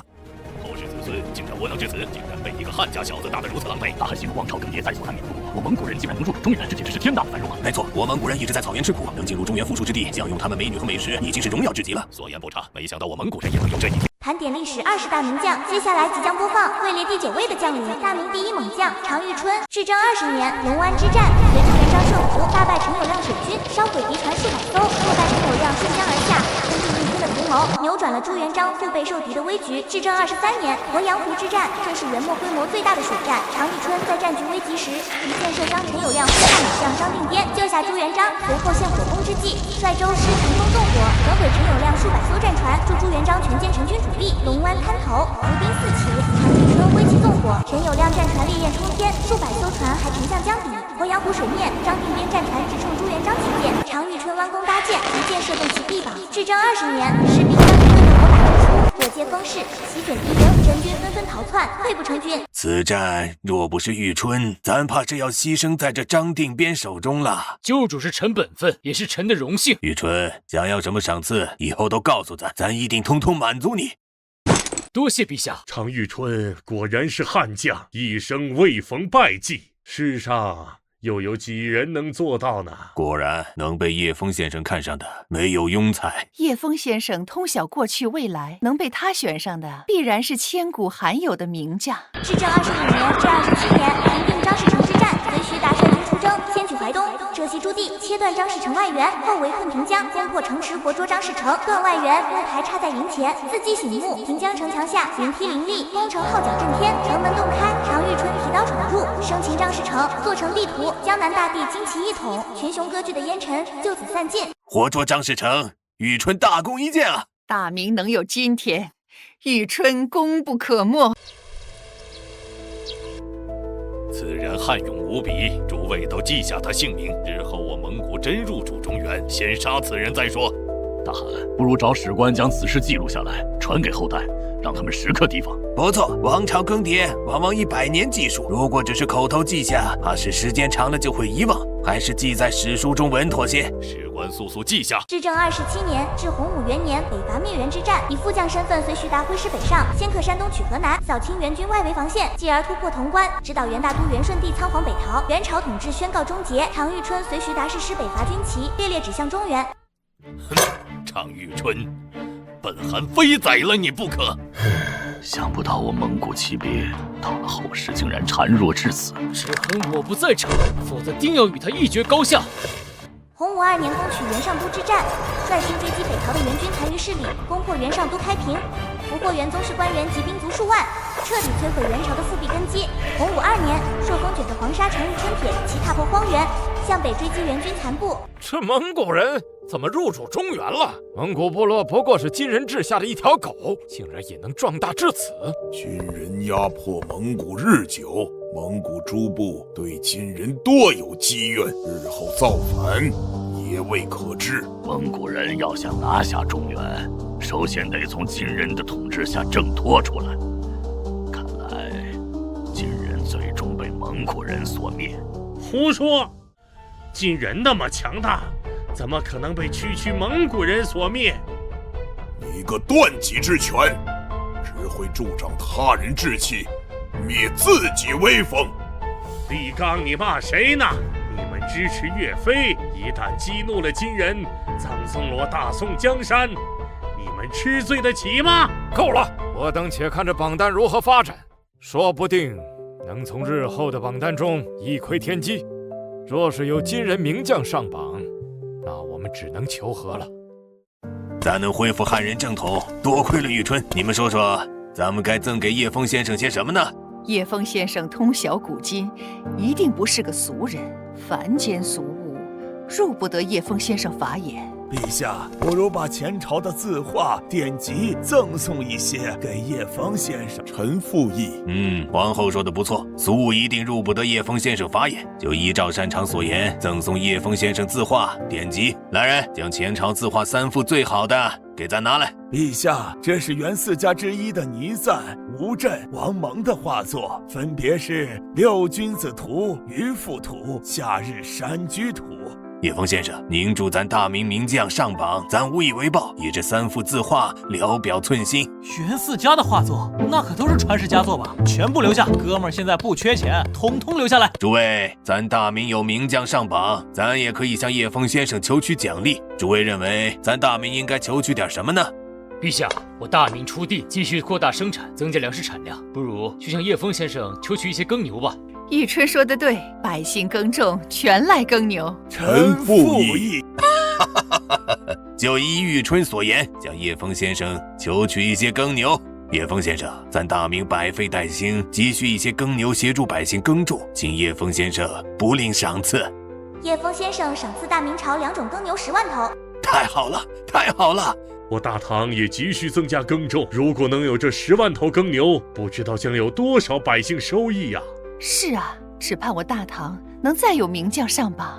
10万头牛，这是多么巨大一笔财富啊！若是落在我草原上该多好啊！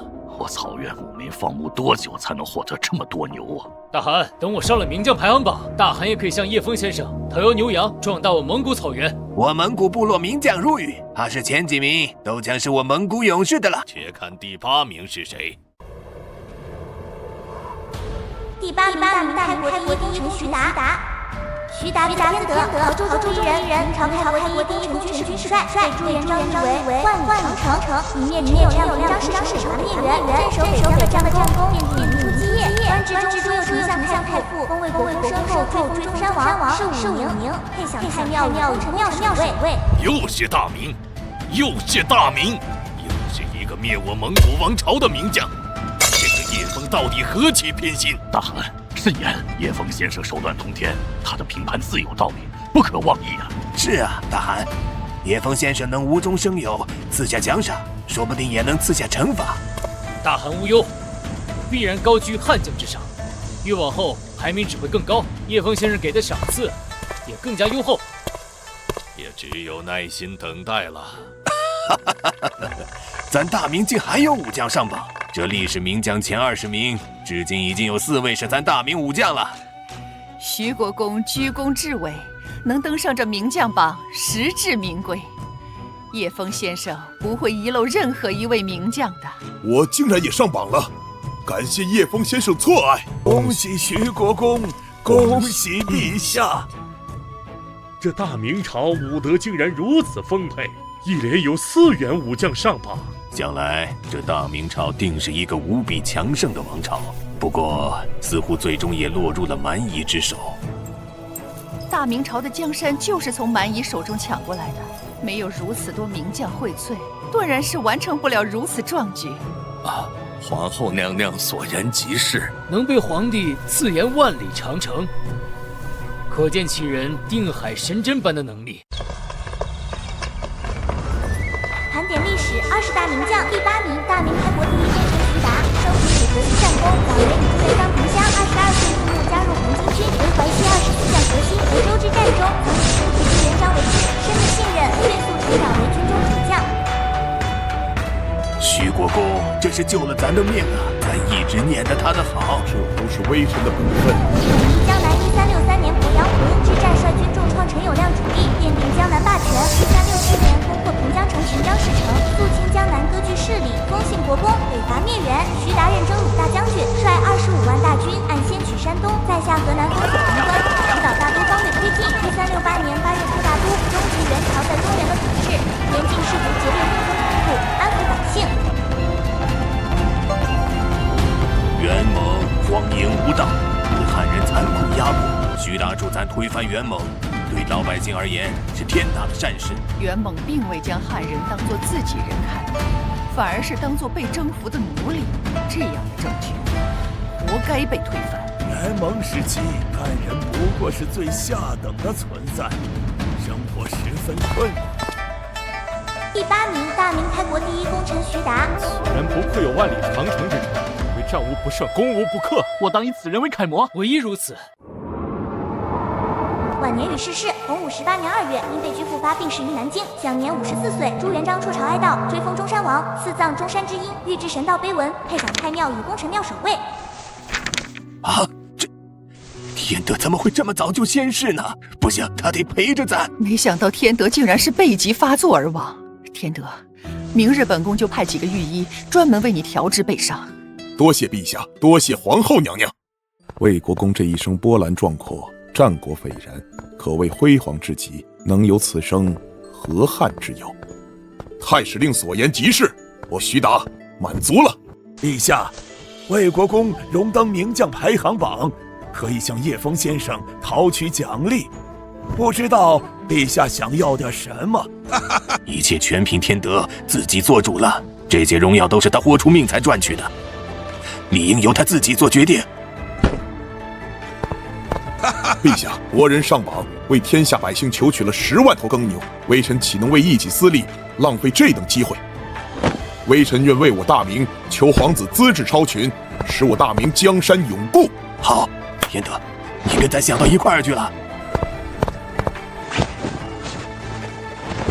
叶枫先生，我才想请您全面提升我大明皇子的资质，不知可否？这个朱重八挺会借坡下驴啊！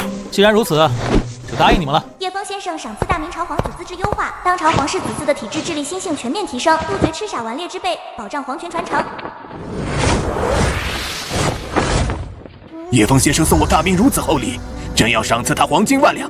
来人，取万两黄金来。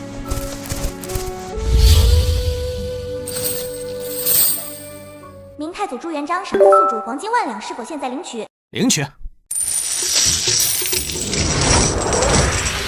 发财了，发财了！不过这么多金银元宝堆在家里也不是事儿。系统，马上帮我变现。好的。靠，这么多！明太祖赏赐的金元宝全部带有官印，属于古董，其价值是黄金原料的10倍以上，所以拍出98亿。原来如此，继续发布视频吧。接下来将是第7位。接下来总该轮到我大清了吧？是啊，只剩下7个名额了，最少得给咱大清留下3个席位吧。左大人，你敢贬低大清，我大清起码上榜5人。盘点历史，20大名将，第7位冉魏政权的开国皇帝冉闵。冉闵字永曾，是16国时期冉魏政权的开国皇帝。少年英雄冉闵本是汉人祖籍魏郡内黄县，其祖父冉龙战死，父亲冉龙被劫之人石虎收为义子，冉闵也随之在石虎身边长大。他自幼果敢敏锐，深受石虎喜爱。长大后被拜为间谍将军，喜封修成侯。又是一个悍将。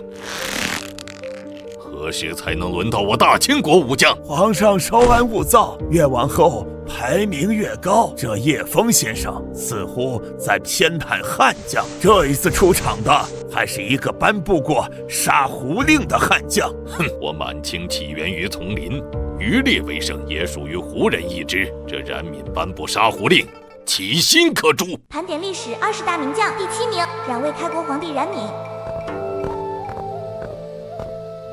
这个冉闵缓解了北方汉人倒悬之急，若不是他，北方汉人生活将日渐艰难。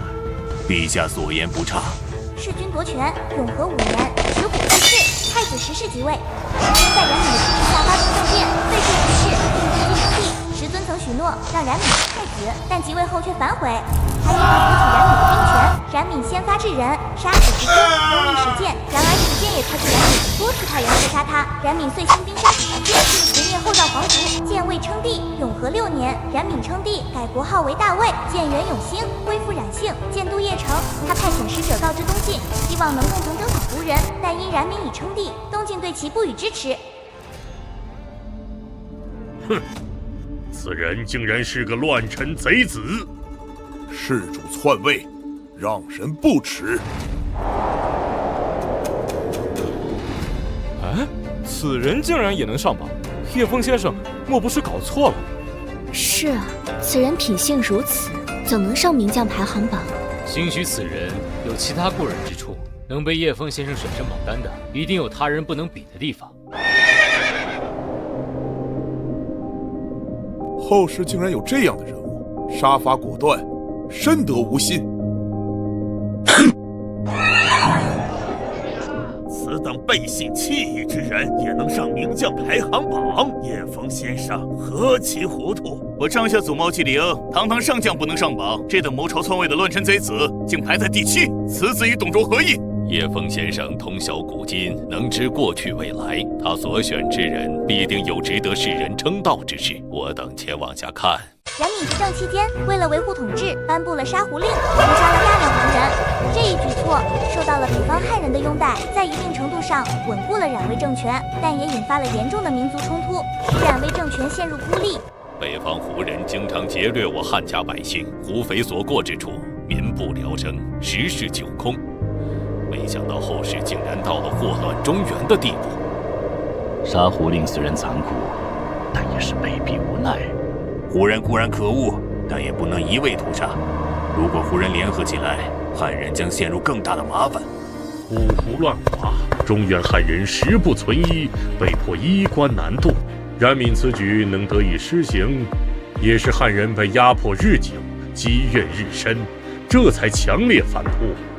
魏晋之后，大量胡人侵入中原，根源皆在于曹操将乌衡、并州、幽州的胡人迁入中原，这才埋下祸根。此人被称为汉人救星，不是没有道理。杀胡令，此僚着实可恨。我草原民族，我为了生存，竟被他如此屠戮。我恨不能射杀此贼。草原民族与中原耕种民族本就存在矛盾，积怨日久也是在所难免。庶子焉敢如此！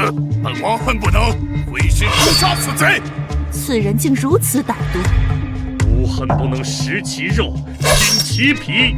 冉闵是一个极具争议的历史人物，部分观点认为他是汉民族救星，其杀胡令缓解了北方汉人的生存危机，但也有很多人指责他滥杀无辜。乱世之中，也唯有冉闵为汉人竖起了一杆大旗，让人敬佩。但他的出现又何尝不是给那些肆无忌惮的胡人当头棒喝呢？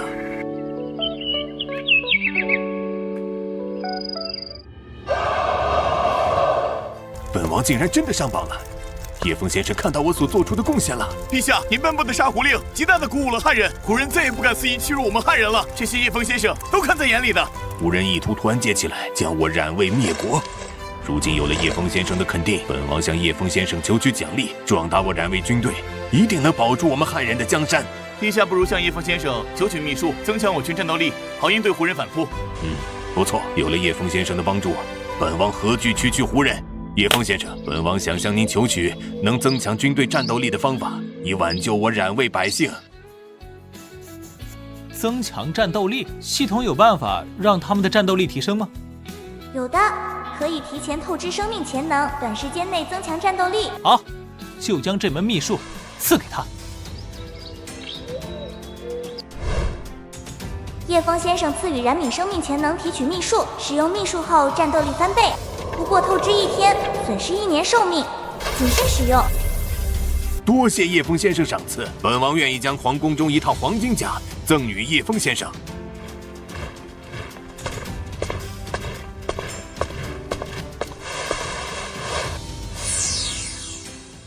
纯金铠甲，果然帅气啊！系统，这东西值多少钱啊？东晋黄金甲属于无价之宝，强行拍卖可得50亿元。等我同学聚会的时候，穿这玩意儿去，不得飒爆了！接下来继续发布榜单吧，该轮到我最喜欢的民族英雄了。盘点历史20大名将第6名。陛下，请三思啊！岳将军抗击金人，居功至伟，怎可对他刀斧相加？是啊，陛下，如果斩了岳将军，会寒了天下人的心呢。如今名将排行榜已经到了第7位，依旧不见岳飞幸免，可见叶枫先生根本就不认可他。如今仅剩下6个名额，我不信这岳飞有能力进入前6。当初我只说他若上榜，就免他死罪。如今既然不能上榜，留着何用？靖康耻，犹未雪，臣自恨何时灭？驾长车，踏破贺兰山缺。壮志饥餐胡虏肉，笑谈渴饮匈奴血。盘点历史20大名将第6名，抗金名将岳飞。岳飞，字鹏举，是宋朝相州汤阴人，祖籍东昌，为南宋时期抗金名将、军事家、战略家、民族英雄、书法家、诗人，位列南宋中兴4将之首。岳飞？怎么可能？他的排名竟然这么高！叶枫先生一定是弄错了。叶枫先生果然明察秋毫，我就知道他一定能上。连叶枫先生也看不下去了，叶枫先生也希望我继续北伐，收复旧都。岳飞，他的排名竟然这么高！若不是岳飞，我女真人早就入主中原了，也不会被蒙古人灭。倒是我女真人悲惨了数百年之久。没错，这个岳飞实乃我女真人克星。叶枫先生糊涂啊，竟然把第6名给了他。宣和4年，岳飞率200兵士在相州击溃盗贼，活捉贼首陶俊和贾敬和。岳飞抗金有大功，若不是赵构错杀岳飞，也不至于让蒙古人一步步做大，让中原落入蒙古人手中。都是秦桧这个奸臣从中作梗。这个秦桧罪该万死，千秋罪人。绍兴10年，岳飞准备收复开封时，被宋高宗连下12道金牌班师回朝。此后，他多次受到秦桧等人的排挤，先被收回兵权，后于绍兴11年被秦桧构陷入狱，死于狱中，享年39岁。这个赵构竟然如此窝囊，若是朕，必然以倾国之力支持岳飞。臣能擒拿竭力可汗，全赖陛下背后支持。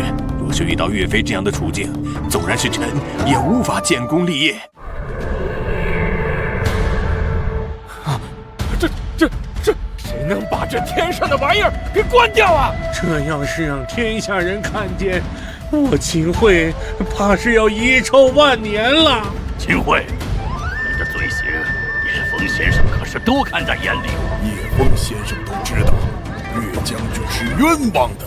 盘点历史20大名将，第6名，抗金名将岳飞。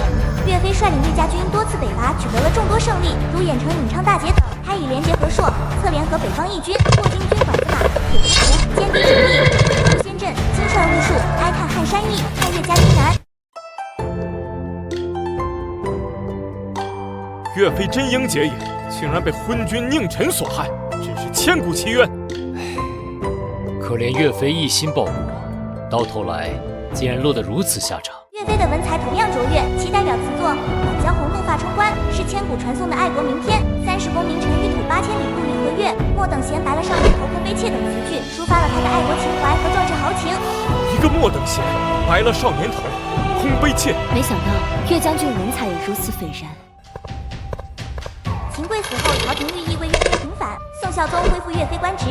追谥武穆，宋宁宗嘉定4年追封岳飞为鄂王。岳飞的爱国精神和民族气节深受后世敬仰，他被尊为民族英雄，其事迹也成为文学艺术创作的重要题材，激励着无数国人。后世竟然有这样的人杰，可惜未遇明主。放了岳将军，岳将军是冤枉的。岳将军是民族英雄，放了岳将军。秦桧狗贼，放了岳将军！大胆！刁民胆敢辱骂本官！放了岳将军！岳将军无罪！放了岳将军！岳将军无罪！岳将军是民族英雄，他是冤枉的。大胆秦桧，竟敢残害忠良，差点被你给骗了。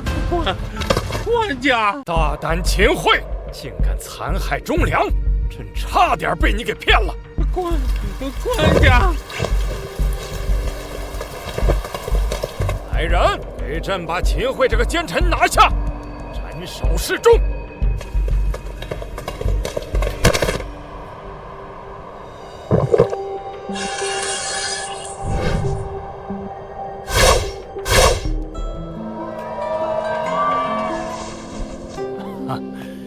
岳卿家，让你受委屈了。哎，岳卿家，秦桧这个奸臣已经被朕给除了，你能上名将排行榜，是我大宋的荣耀。你打算向叶枫先生求取些什么呢？冉闵向叶枫先生求取提升战力的秘术，臣也想求取，这样可以极大增加岳家军的战力，一举收复开封，还于旧都，都不是问题。就依卿家所言，叶枫先生承蒙厚爱，让彭举上榜。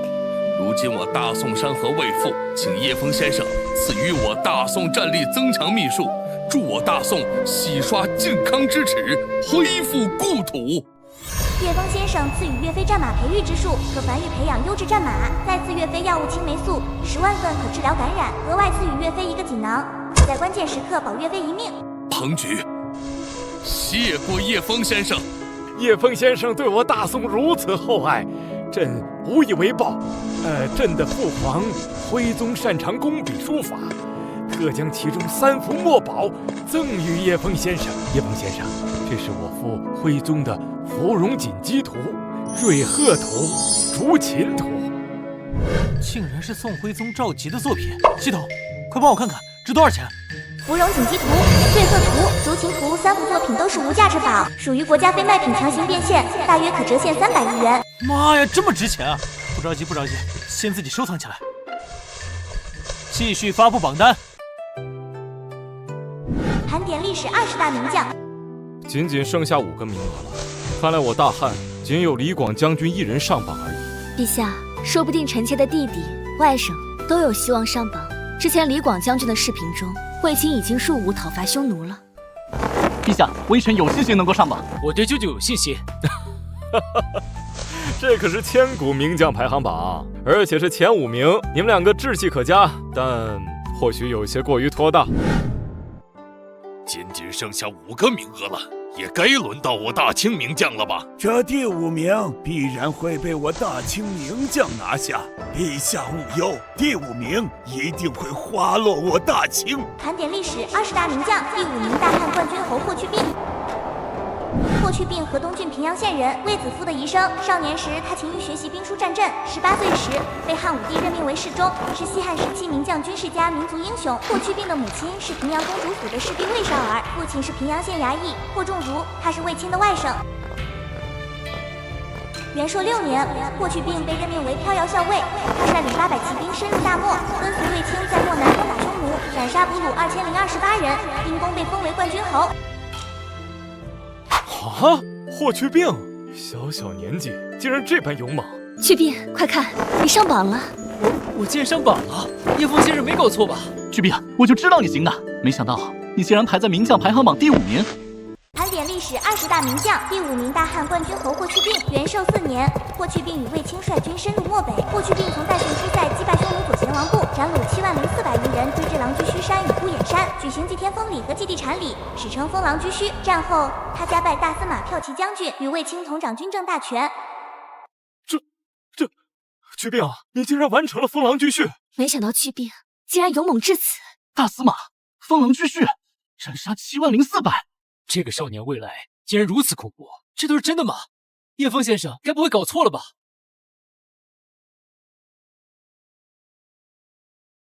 这个叫霍去病的小子在哪儿？本单欲要撕碎了他！这小子竟然杀我匈奴这么多人，简直罪该万死！没想到大汉后世会出现如此猛人，我这就让大汉交出叫做霍去病的人。先王，这霍去病是100年后的人了，现在都还没出生呢。盘点历史20大名将，第5名大汉冠军侯霍去病。元寿6年，霍去病病逝年仅24岁，汉武帝赐谥号景桓，为其厚葬，令他陪葬于茂陵，并仿照祁连山的形状为其修筑坟墓。啊！去病怎么年纪轻轻就……去病竟然……陛下，日后请派良医为去病医治。哈哈哈，封狼居胥已经完成，我心中再无遗憾，何惧死亡？你既然上榜了，能不能求叶枫先生让你寿命延长？有你守着大汉，匈奴人再也不敢来犯了。对，请叶枫先生出手，叶枫先生一定有办法的。汉武帝曾为霍去病修建豪华府邸，他却断然拒绝说匈奴未灭，何以家为，体现了其爱国情怀。好一句匈奴未灭，何以为家？这才是朕的骠骑大将军。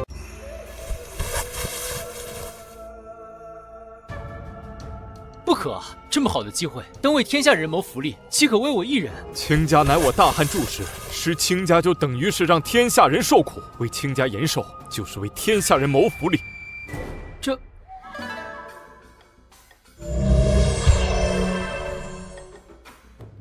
我感觉身体轻盈了许多。太好了，有冠军侯在，何愁匈奴不灭？叶枫先生给了我大汉这么大的赏赐，你们说说，朕应该回赠叶枫先生什么呢？帝王佩剑是权力和地位的象征，陛下不若将随身佩剑回赠给叶枫先生，以示亲昵，不知道陛下愿意否？朕自然愿意。叶枫先生，朕就将这柄随身佩剑回赠先生，感谢先生对我大汉的恩情。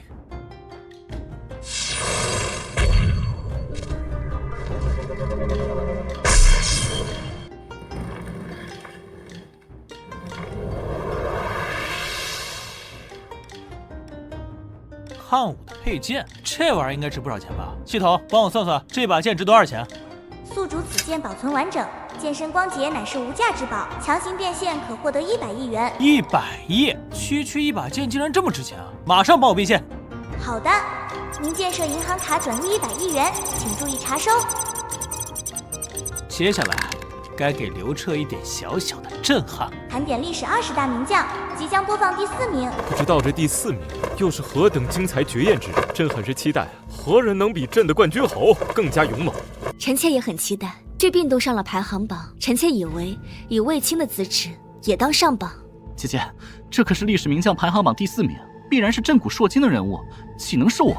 子夫啊，我大汉已经有去病上榜了，卫青要想上榜，怕是有些不太可能啊。臣妾对弟弟很有信心，咱们拭目以待吧。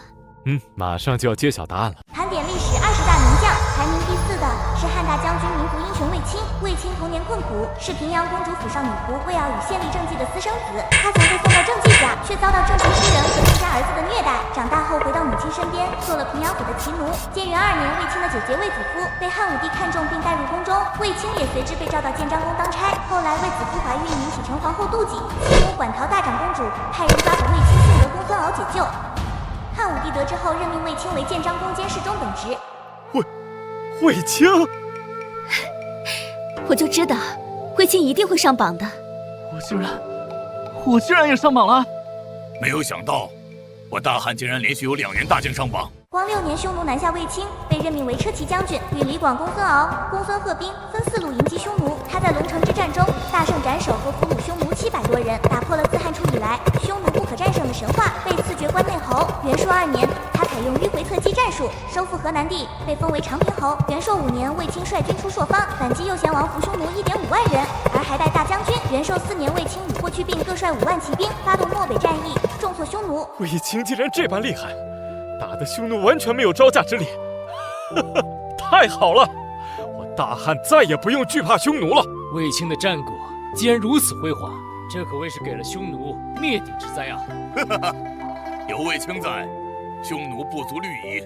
这个卫青竟然屠了我匈奴这么多人，气煞我也！刚出了一个霍去病，现在又来了一个卫青，这大汉简直是我匈奴克星。汉匈大战后，平阳公主反居，经众人推荐，留下给卫青。元丰5年，公元前106年，卫青逝世，其冢如庐山，葬于茂陵东北1000里处，谥号为烈。大漠民族仗着有马匹之力，常年骚扰我华夏，这卫青竟然能深入草原，歼灭这么多匈奴，真猛将也！这真是千古难遇的伪男子啊，令人钦佩。卫青一生7次出击匈奴，收复河朔、河套地区，击破单于，为北部疆域的开拓做出重大贡献。他善于以战养战，用兵深入，首创长途分析战术和车骑协同作战体系，累计歼敌15万以上，迫使匈奴王庭北迁，实现了漠南无王庭。卫青为将，号令严明，对将士爱护有恩，坚持是为保不实、为民不依的带兵原则，与士卒同甘苦，还首创参谋决策制度。好一个漠北王庭！这个卫青竟然屠了我匈奴这么多人，实在是可恶至极！庶子欺负我匈奴无人！单于让史官记录下这个名字，使后代子孙警惕此人。言之有理，史官速速记下此人姓名，告诫后世子孙。单于息怒，以您的丰功伟绩，必然也能登上榜单，力压这2个宵小之徒，扬我匈奴王庭之威。皇后所言极是，我等着看这第3名是谁。我大汉接连有2员大将上榜，朕心甚慰，再也不担心征讨匈奴的事情了。叶枫先生给朕这么大的惊喜，朕应该怎么回报叶枫先生？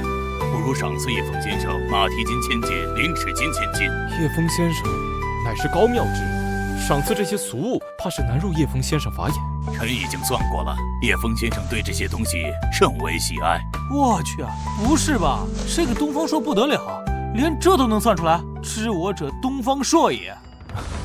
既然如此，朕就赐给叶枫先生马蹄金1000斤，银纸金1000斤。东方先生，我们该向叶枫先生求取什么呢？我大汉即将远征匈奴，粮食将会成为大问题，不如让叶枫先生赐我们一些高产的种子吧。东方所言极是，叶枫先生就请赐给我大汉优良高产的作物种子吧，让我大汉军队百姓都能丰衣足食。叶枫先生赐给大汉王朝玉米种子1万斤，此种子亩产可达1000斤。亩产1000斤，这要胜过粟米10倍呀！有了这种子，我们以后再也不会挨饿了。什么亩产1000斤的种子？若是我大秦有了这种子，6国早就灭了。这种子威力巨大，能让一国国力暴增数倍。汉武帝赐给宿主马蹄金1000斤，领纸金1000斤，是否提取？我这房间也放不下呀。不提取了，直接给我存到个人空间。柳飘飘，没完了是吧？叶枫，听说你发财了，买了100台劳斯莱斯，我现在同意跟你复婚，你赶紧答应吧。复婚？给我滚！我告诉你，上次你威胁我的通话我已经录音了，你就等着收法院传票吧。你，柳飘飘，你以为靠污蔑我强奸就能一辈子吃定我吗？没门儿！叶枫，既然这样，你就不要怪我无情。今天我们一家人非得让这叶枫把钱吐出来。柳飘飘，你们想干什么？叶枫，赶紧把500万拿出来，否则就打断你的腿。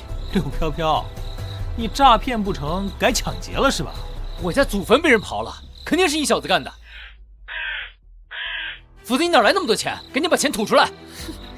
大哥二哥，别废话，拿下这小子！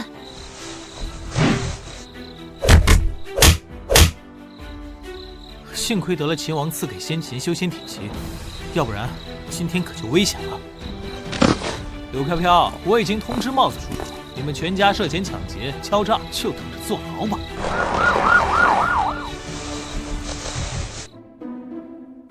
继续发布榜单，等发布结束，就跟你们5个一起结婚。盘点历史20大名将，即将发布第3名。已经到了第3名了，总该轮到我大清了吧？第3名必然会被黄爷多尔衮拿下。没错，也该轮到我大清名将了。仅剩下3个名额了，也该轮到我蒙古勇士了。可汗无忧，前3名必然被我蒙古勇士全部拿下。哲别将军所言极是。最后3个名额，该由我匈奴猛将了吧？没错，如果再没有我匈奴猛将，这叶枫先生的榜单就有失公允了。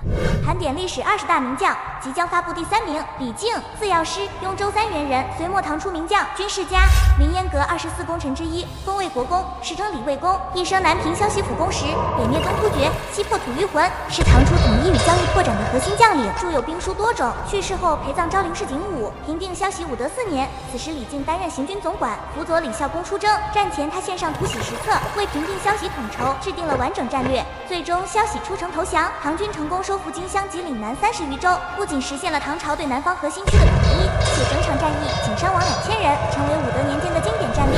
药师是药师，他上榜了！我大唐又一名将上榜了。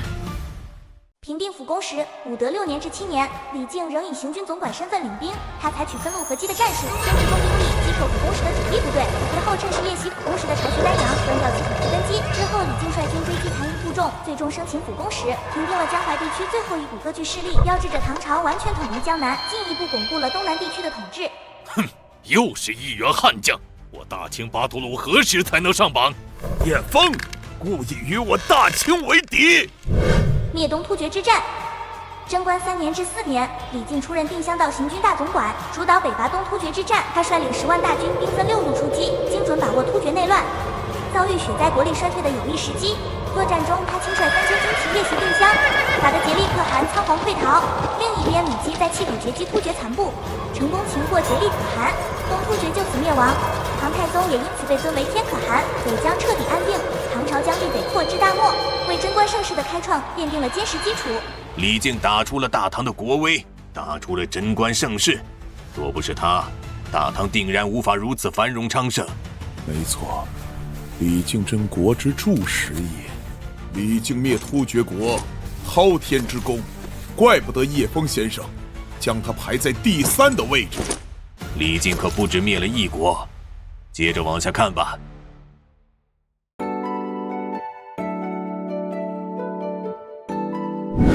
击灭吐谷浑，贞观9年，时年64岁的李靖主动挂帅，担任西海道行军大总管，出征吐谷浑。最终唐军穷追吐谷浑，可汗浮允，迫使浮允的部众杀浮允投降，并拥立慕容顺为新可汗。此役使吐谷浑臣服于唐朝，打通了河西走廊，保障了丝绸之路的安全，进一步巩固了西北边疆。药师，真没想到你晚年还能为大唐立下如此功绩。为大唐鞠躬尽瘁是臣的夙愿。叶枫先生神目如炬，果然能上榜的都有他人不能比的长处。陛下，药师上榜，我大唐也可以向叶枫先生讨要玉米种子了。没错，得知种子，我大唐国力必然能极大提升。到时候还有哪些小小敢来进犯？2位所言极是，只是毕竟是药师上榜，一切还得看他的意思。陛下，臣的夙愿就是大唐能国祚绵延，但凡能让大唐强大的，臣都愿意去做。药师，陛下向叶枫先生求取玉米种子吧。好，请叶枫先生赐予我大唐玉米种子，使我大唐子民不再挨饿。叶枫先生赐予大唐玉米种子万斤。陛下，叶枫先生赐给大唐这么大的礼物，咱们应该回赠叶枫先生什么呢？到底什么样的礼物才能配得上叶枫先生的赠予啊？陛下，臣以为字画古文应该都是叶枫先生所喜爱的，就将延庆的历代帝王图赠予叶枫先生吧。来人，拿画来。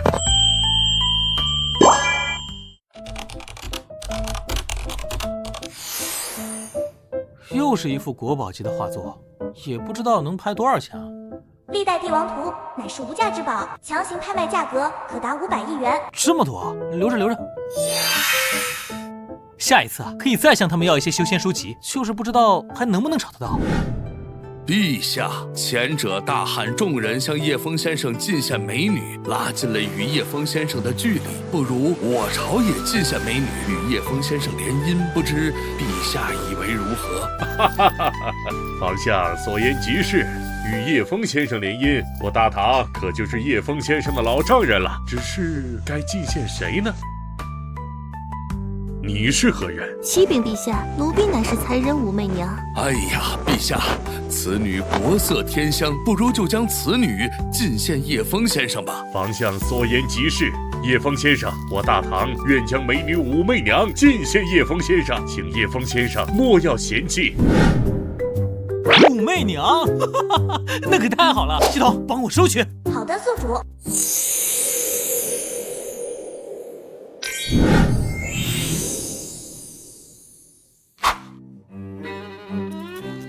媚娘参见叶枫先生。媚娘，快快起来，以后你就跟他们一样，是我叶枫的老婆了。不知道还有没有我大汉武将上榜？陛下，我大汉已经有3人上榜，陛下还不满足啊？我大汉人才辈出，先皇时代就有很多厉害人物，不知道下一个会不会是那个人？东方先生所说的那个人，莫非是淮阴侯？然也。盘点历史20大名将，排名第2的是西汉名将淮阴侯韩信。韩信是西汉开国功臣军事家，与张良、萧何并称为汉初3杰。他曾在南昌亭长家计时，后遭亭长妻子厌恶离开，又在城下钓鱼时受漂洗4年的婆婆接济数10天，还曾在淮阴街市受年轻人侮辱，从其胯下钻过留下胯下之辱的典故。竟然真有淮阴侯，看来兵仙之名名不虚传。淮阴侯用兵如神，能打败项王，淮阴侯功不可没。淮阴侯之用兵，历史上难有出其右者。韩信，后世竟然有排名如此高之人，此人能忍胯下之辱，心性之坚，绝非常人能比。此人竟能忍胯下之辱，实在是令人钦佩。这韩信不过懦夫而已，此等恶霸，杀之即可，何必伏低作小，自甘受辱？哎，这般浮躁，如何统领大军？赵括将军言之有理，这韩信屈居第2，这第1怕是非赵将军莫属了。大王所见，与臣不谋而合。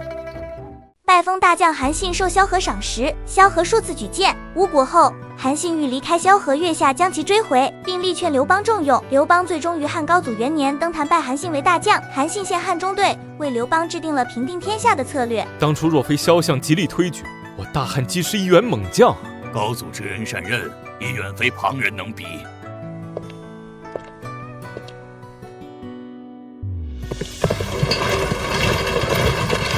平定3秦败将后，韩信采用明修栈道、暗度陈仓之策，助刘邦迅速平定3秦，为刘邦争夺天下奠定了基础。若得此人，何愁不能抗秦？不过，寡人现在有赵括将军，远胜韩信10倍。长平一战，臣一定全歼秦军，灭了秦国的狼子野心。真是痴人说梦。公至称王，齐国平定后，韩信自荐为齐王，刘邦应允。汉高祖5年，韩信率军在垓下之战中攻破楚军，采用4面楚歌之计，瓦解楚军军心。项羽最终自刎乌江，刘邦称帝，建立汉朝。之后，韩信被改封楚王，不久被贬为淮阴侯。淮阴侯谋反已现端倪，高祖也是迫不得已，才将他贬为淮阴侯。中计被杀，韩信任淮阴侯期间，与陈豨密谋反叛。汉高祖11年，陈豨反叛韩信，被家臣告发。吕后与萧何合谋，将韩信诱骗至长乐宫中室杀害，并诛3族。如此兵法大家，竟然起了谋反之意，高祖也是不得已而为之。吕后疑心颇重，惧怕韩信用兵谋反，这才起了杀心。功勋之臣竟落得如此下场，是啊，淮阴侯居功至伟，本不该受此无妄之灾。韩信被封为大将后，献出汉中策，制定了刘邦定天下的基本方略，其军事才能备受后世推崇，被奉为兵仙、神帅。此外，他还与张良整理兵书，续此兵法，并著有《韩信兵法》3篇。刘邦能夺取天下，全赖韩信，最终韩信却落得兔死狗烹、鸟尽弓藏的下场，着实让人唏嘘。陛下，仅剩下1个名额，我想必是我大清皇爷多尔衮了。没错，皇爷多尔衮征服汉地，功垂千古，理当上榜1。淮阴侯一生波澜壮阔，为我大汉立下汗马功劳，如今又为我大汉获取一次封赏的机会。等榜单播放完毕，朕要亲自祭奠淮阴侯。陛下英明，陛下英明。你们说，朕应该向叶枫先生求取点什么呢？如今我大汉已经有了玉米种子，但盐铁生产效率都很低下，不如向叶枫先生求取盐铁开采秘术。东方先生，此言甚妙。盐铁同样是限制我大汉军力的因素，提高了能让我大汉国力再上一个台阶。好，既然如此，朕就向叶枫先生求取盐铁秘术。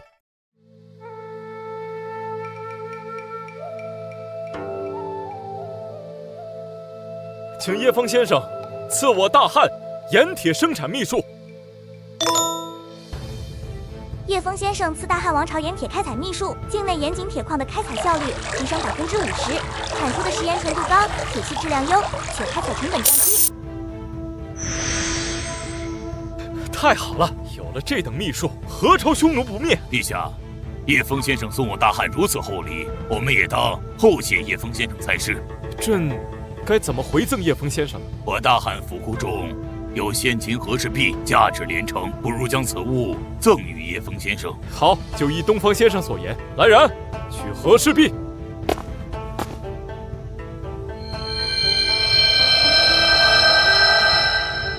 这就是完璧归赵中的和氏璧吗？为何有丝丝真气进入体内？莫非这和氏璧对我修仙有所帮助？真是太好了！等我发布完榜单，就要勤加修炼了。仅仅剩下最后1个名额了，也该轮到我大清了吧？若是不能得到天下归心，我大清日后怕是难以千秋万代。是啊，最后1个名额了，希望叶枫先生慧眼识珠，让皇爷多尔衮上榜。最后1个名额一定会花落我蒙古草原。大汗，末将有信心能上榜。这别无论韬略还是功夫，都是首屈一指，理应上榜。这最后1个名额，应该就是赵括将军了吧？那是自然。长平之战，某必将前军斩尽杀绝。盘点历史20大名将，即将播放排名第1的名将。盘点历史20大名将，第1名秦国名将人屠白起。白起战国时期秦国名将兵家代表人物之一，与廉颇、李牧、王翦并称为战国4大名将，因战功赫赫且用兵狠厉，被后世称为人屠。白起出身行伍，秦昭襄王时期得到丞相魏冉举荐，开始领兵征战。他善于分析敌我态势，擅长打歼灭战，以消灭敌军有生力量为核心目标。竟然是白起！我秦国大将白起荣登名将榜榜首。恭喜大王，贺喜大王！哈哈哈哈哈！朕就知道，如果白起荣登榜首，那长平之战应当是稳了。我白起竟然荣登名将排行榜第1名，那这长平之战，我秦军将必胜赵军。恭喜将军！贺喜将军！伐楚之战，公元前279到前278年，白起率军伐楚，攻克楚国都城郢都，焚毁楚国宗庙，迫使楚国迁都陈县。因功被封为武安君。长平之战，公元前260年，白起在长平与赵国军队对峙，用离间计让赵国换下廉颇，换上赵括，他诱敌深入分割，包围赵军，最终坑杀赵军降卒40余万，赵国自此元气大伤。怎么可能？怎么会？老头子，你说的没错，括儿果然不适合带兵打仗。赵括，你个废物，竟害死我赵国40万将士，贻误了寡人大事。不会的，我赵括自幼熟读兵书，精通韬略，我怎么会败呢？来人，将这个废物赶出皇宫，永世不得入行伍。遵命，大王。大王英明，避免了赵国一场生灵涂炭。老夫人，都是寡人有眼无珠，又不听夫人之言，险些酿成祸事。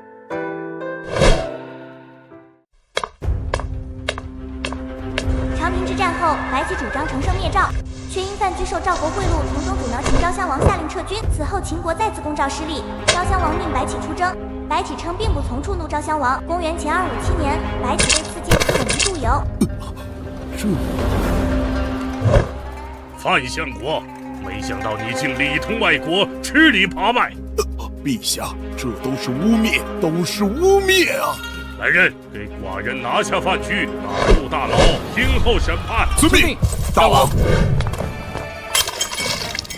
哼，这个叶枫竟不让我大清上榜1人，这榜单有失公允，此榜单甚是荒谬，竟敢质疑我！系统，帮我赏赐给这群蛮子一发闪电！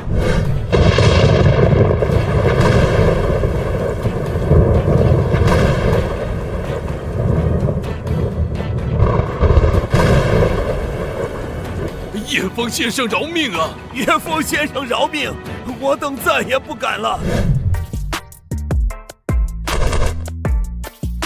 被告人柳飘飘涉嫌敲诈、抢劫数罪并罚，判处有期徒刑15年。被告人柳大海涉嫌……我还有点事儿啊，你们那个请随意。叶枫先生，你别跑！